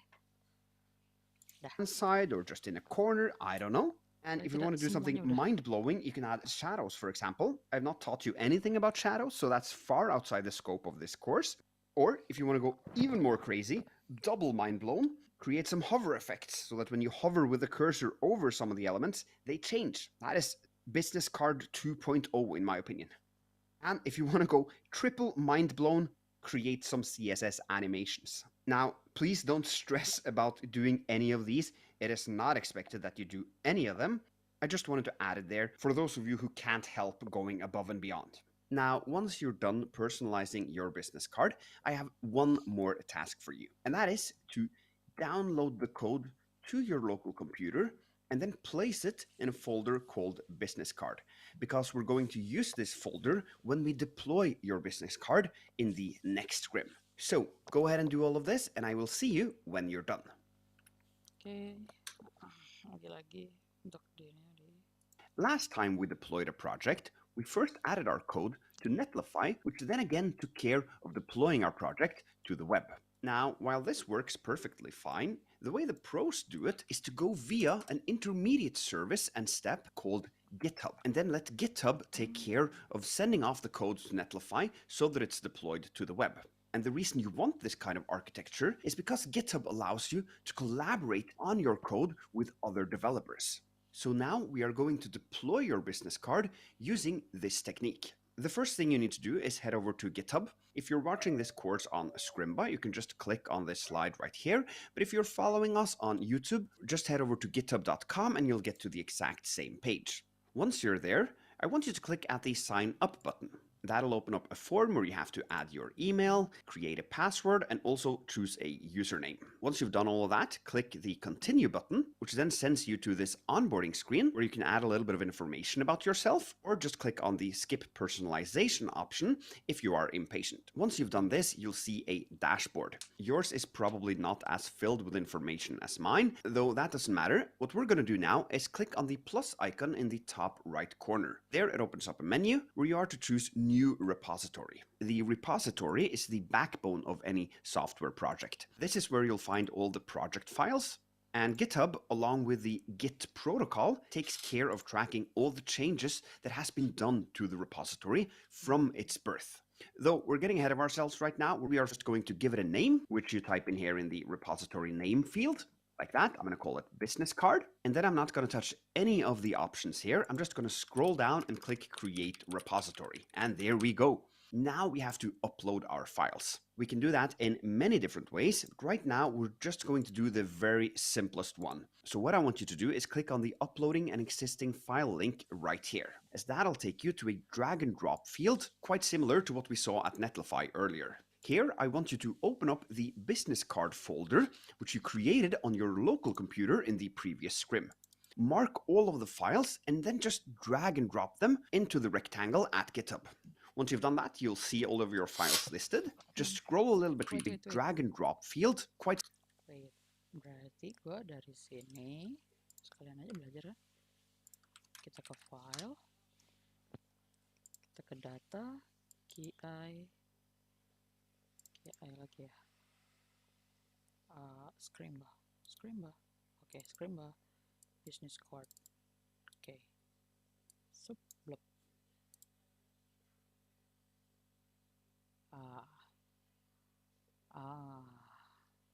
Yay. Okay, next. Quite similar to what we saw at Netlify earlier. Here, I want you to open up the business card folder, which you created on your local computer in the previous scrim. Mark all of the files and then just drag and drop them into the rectangle at GitHub. Once you've done that, you'll see all of your files listed. Just scroll a little bit down, and then we have to do something called commit changes, which might seem a little bit weird and complicated, but don't worry about that right now. I'm just going to go with the recommended text, add files via upload, and then hit commit changes. And boom, there we go. We have a repository on GitHub, which includes all the code we need for our business card. Now, if you were to collaborate with other developers on this project, they would push their code up to this specific repository. And you would also probably create issues for tasks you want to do and work with something called pull requests, which is when you want to merge someone's changes into the code base. And there's also a ton of other things you can do here, but we're not going to worry about any of that right now, because the only thing we want to use this repository for right now is as an intermediate step before our deployment. So let's head over to Netlify and make sure you're logged in so that you see the previous project we deployed. Oke, kita ke net. Hold.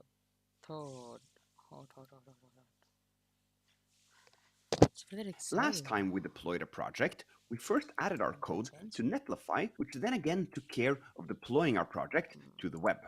Now, while this works perfectly fine, the way the pros do it is to go via an intermediate service and step called GitHub, and then let GitHub take care of sending off the code to Netlify so that it's deployed to the web. And the reason you want this kind of architecture is because GitHub allows you to collaborate on your code with other developers. So now we are going to deploy your business card using this technique. The first thing you need to do is head over to GitHub. If you're watching this course on Scrimba, you can just click on this slide right here. But if you're following us on YouTube, just head over to github.com and you'll get to the exact same page. Once you're there, I want you to click at the sign up button. That'll open up a form where you have to add your email, create a password, and also choose a username. Once you've done all of that, click the continue button, which then sends you to this onboarding screen where you can add a little bit of information about yourself, or just click on the skip personalization option. Kita pause dulu. Basic OBS.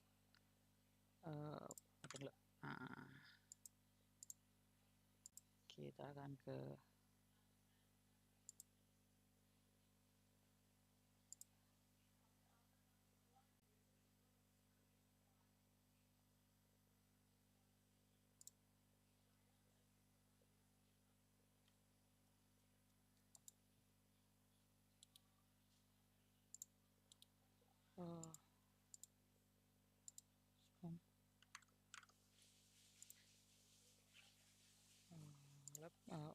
mana dia?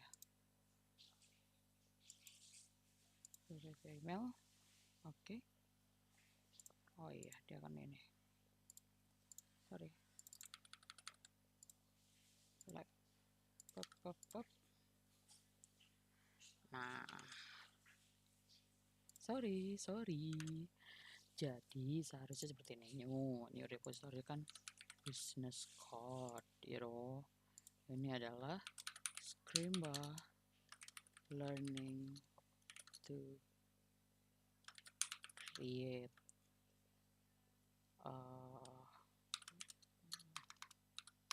my own business card. Okay, public create repo. Oke, business card-nya itu di sini ya, images.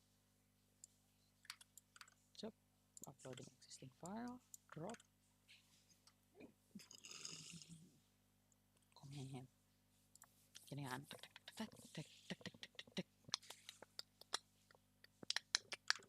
Nah, dari sini baru kita If you are impatient, once you've done this, you'll see a dashboard. Yours is probably not as filled with information as mine, though that doesn't matter. What we're going to do now is click on the plus icon in the top right corner. There it opens up a menu where you are to choose New Repository. The repository is the backbone of any software project. This is where you'll find all the project files. And GitHub, along with the Git protocol, takes care of tracking all the changes that has been done to the repository from its birth. Though we're getting ahead of ourselves right now, we are just going to give it a name, which you type in here in the repository name field. Like that. I'm going to call it business card. And then I'm not going to touch any of the options here. I'm just going to scroll down and click create repository. And there we go. Now we have to upload our files. We can do that in many different ways. Right now, we're just going to do the very simplest one. So what I want you to do is click on the uploading an existing file link right here, as that'll take you to a drag and drop field, quite similar to what we saw at Netlify earlier. Here, I want you to open up the business card folder, which you created on your local computer in the previous scrim. Mark all of the files and then just drag and drop them into the rectangle at GitHub. Once you've done that, you'll see all of your files listed. Just scroll a little bit down, and then we have to do something called commit changes, which might seem a little bit weird and complicated, but don't worry about that right now. I'm just going to go with the recommended text, add files via upload, and then hit commit changes. And boom, there we go. We have a repository on GitHub, which includes all the code we need for our business card. Now, if you were to collaborate with other developers on this project, they would push their code up to this specific repository. And you would also probably create issues for tasks you want to do and work with something called pull requests, which is when you want to merge someone's changes into the code base. And there's also a ton of other things you can do here, but we're not going to worry about any of that right now, because the only thing we want to use this repository for right now is as an intermediate step before our deployment.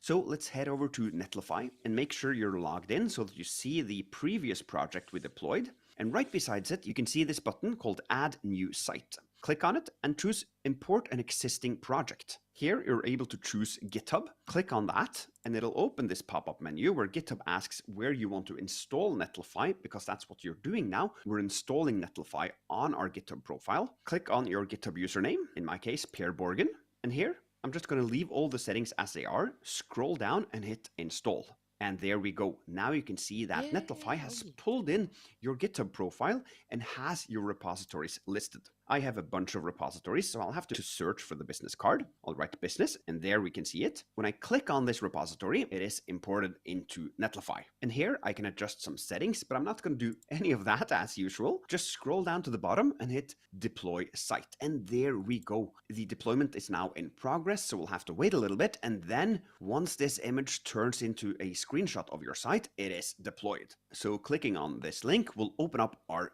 business card. Really good job. Though I hope your business card looks a lot cooler than this, as you were to personalize it in the previous scrim. Actually, to prove to me that you did personalize this, I want you to head over to Twitter and share your deployed business card. Do as Michael LaRocca does here and mention me if you want to, alongside a link to your project and perhaps even a screenshot of it. That would be super cool. So go ahead and do that right now, and then I'll see you in the next scrim.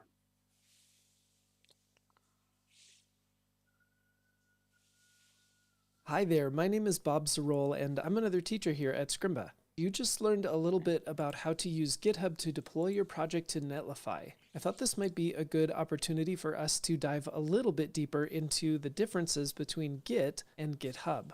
This is going to be a little bit more surface level just so that we have a solid understanding of the difference between the two, so we're not going to be really diving into the weeds with either of these things quite yet. To better understand them, let's look at the differences between the two. First, we'll start with Git. Git is what's called a version control system. We'll talk pretty soon about what exactly that means, but it's important to know that Git is something that runs locally on your own machine. If your machine didn't come with Git already pre-installed, then it is something that you would have to download and install on your machine in order to use. And its main task is to help us keep a history of the changes that we've made to our projects. In contrast, GitHub is an online platform that stores something called Git repositories. The term repository is just kind of a fancy way to say a folder of your code that you have been tracking the changes of in Git. In contrast with Git, which runs locally on your own machine, GitHub runs online in the cloud. And where Git's main task is to keep track of a history of the changes you've made to your project, GitHub is a way, for one, to share your code and that history of the changes from Git with other people.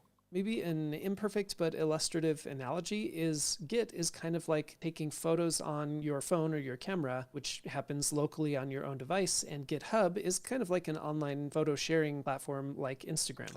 It's not a perfect example, but it does highlight some of the main differences between Git and GitHub. Okay, we talked about version control. So what exactly is version control? The main thing that version control provides for us is a way for us to create save points, which in Git are called commits of your code so that you can revert back to them if needed. These save points or commits aren't something that actually alters the content of your code itself. This information is saved in kind of a separate hidden folder inside of your project that is using Git. But it provides you a way that if, let's say, you were to write some kind of bug into your code or accidentally delete everything and then close your editor so that you couldn't just undo those changes, with a git commit, we can revert back to that commit and have everything restored the way that it was at that save point. This reminds me of the most difficult level of any video game I've ever played in my life. If you know, you know, and I probably would have enjoyed this game a lot more if I had the ability to create save points along the way that I could go to every time I died or failed. Another major benefit of version control is that it manages changes made by other people that are also working on the same code base by giving us a means to merge multiple different versions of the same code base together and fix any of the resulting conflicts. If you've ever worked on a group paper and, well, you're old enough, you might be familiar with this phenomenon. As different people are working on their own parts of the paper, you would end up emailing the paper back and forth and you had to come up with unique names. And then you'd have to have someone in the group who was an editor and could take all of these different versions and merge them together into one version that became the final paper the group would turn in. In the end, it just becomes a huge pain, and this is something that version control helps us mitigate. Now, this isn't to say that you won't have two people that make, let's say, a change to the same line of code but in different ways, but rather Git as a version control system gives us a way to highlight those changes and decide which one of those changes we want to include in the final code base. In the end, version control generally allows us to be less worried about making any mistakes or having our code conflict with other people that are working on our same project. Okay, so this is version control with Git. Let's now switch over and start talking about GitHub. GitHub is a cloud-based SaaS product. As a SaaS product, a few years ago, it was purchased by Microsoft. And its main feature is that it gives us a way to share our code and the changes that were made to our code with those commits in Git with other people. As the name would imply, it assumes that we're using Git as our version control system. As a side note, there are other version control systems, but you'll see Git used far, far more commonly than any other version control system out there.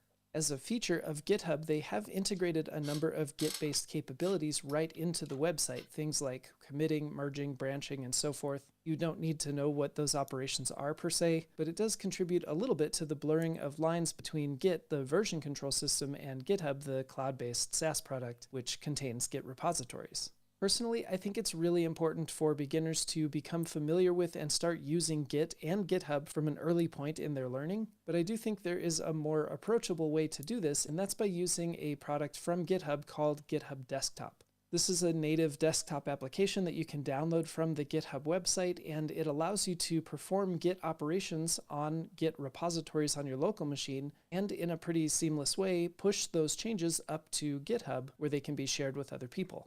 If you're interested in learning more now about GitHub Desktop, you can click the screenshot you see here. That will take you to another Scrim that's in a future module here on Scrimba, which is taught by Treasure. Using GitHub Desktop might not be as hardcore as a senior developer who's using Git from the command line, but with how powerful and therefore complex Git is, the learning curve can be a little bit steep, and I think GitHub Desktop is a great approachable way to begin using and understanding Git. By the way, congratulations on deploying your business card. That really is a huge feat, and as Per said, it's something that should be shared with the world. All right, that's it from me for now, but I'm sure we'll run into each other in another lesson here on Scrimba. Bye for now.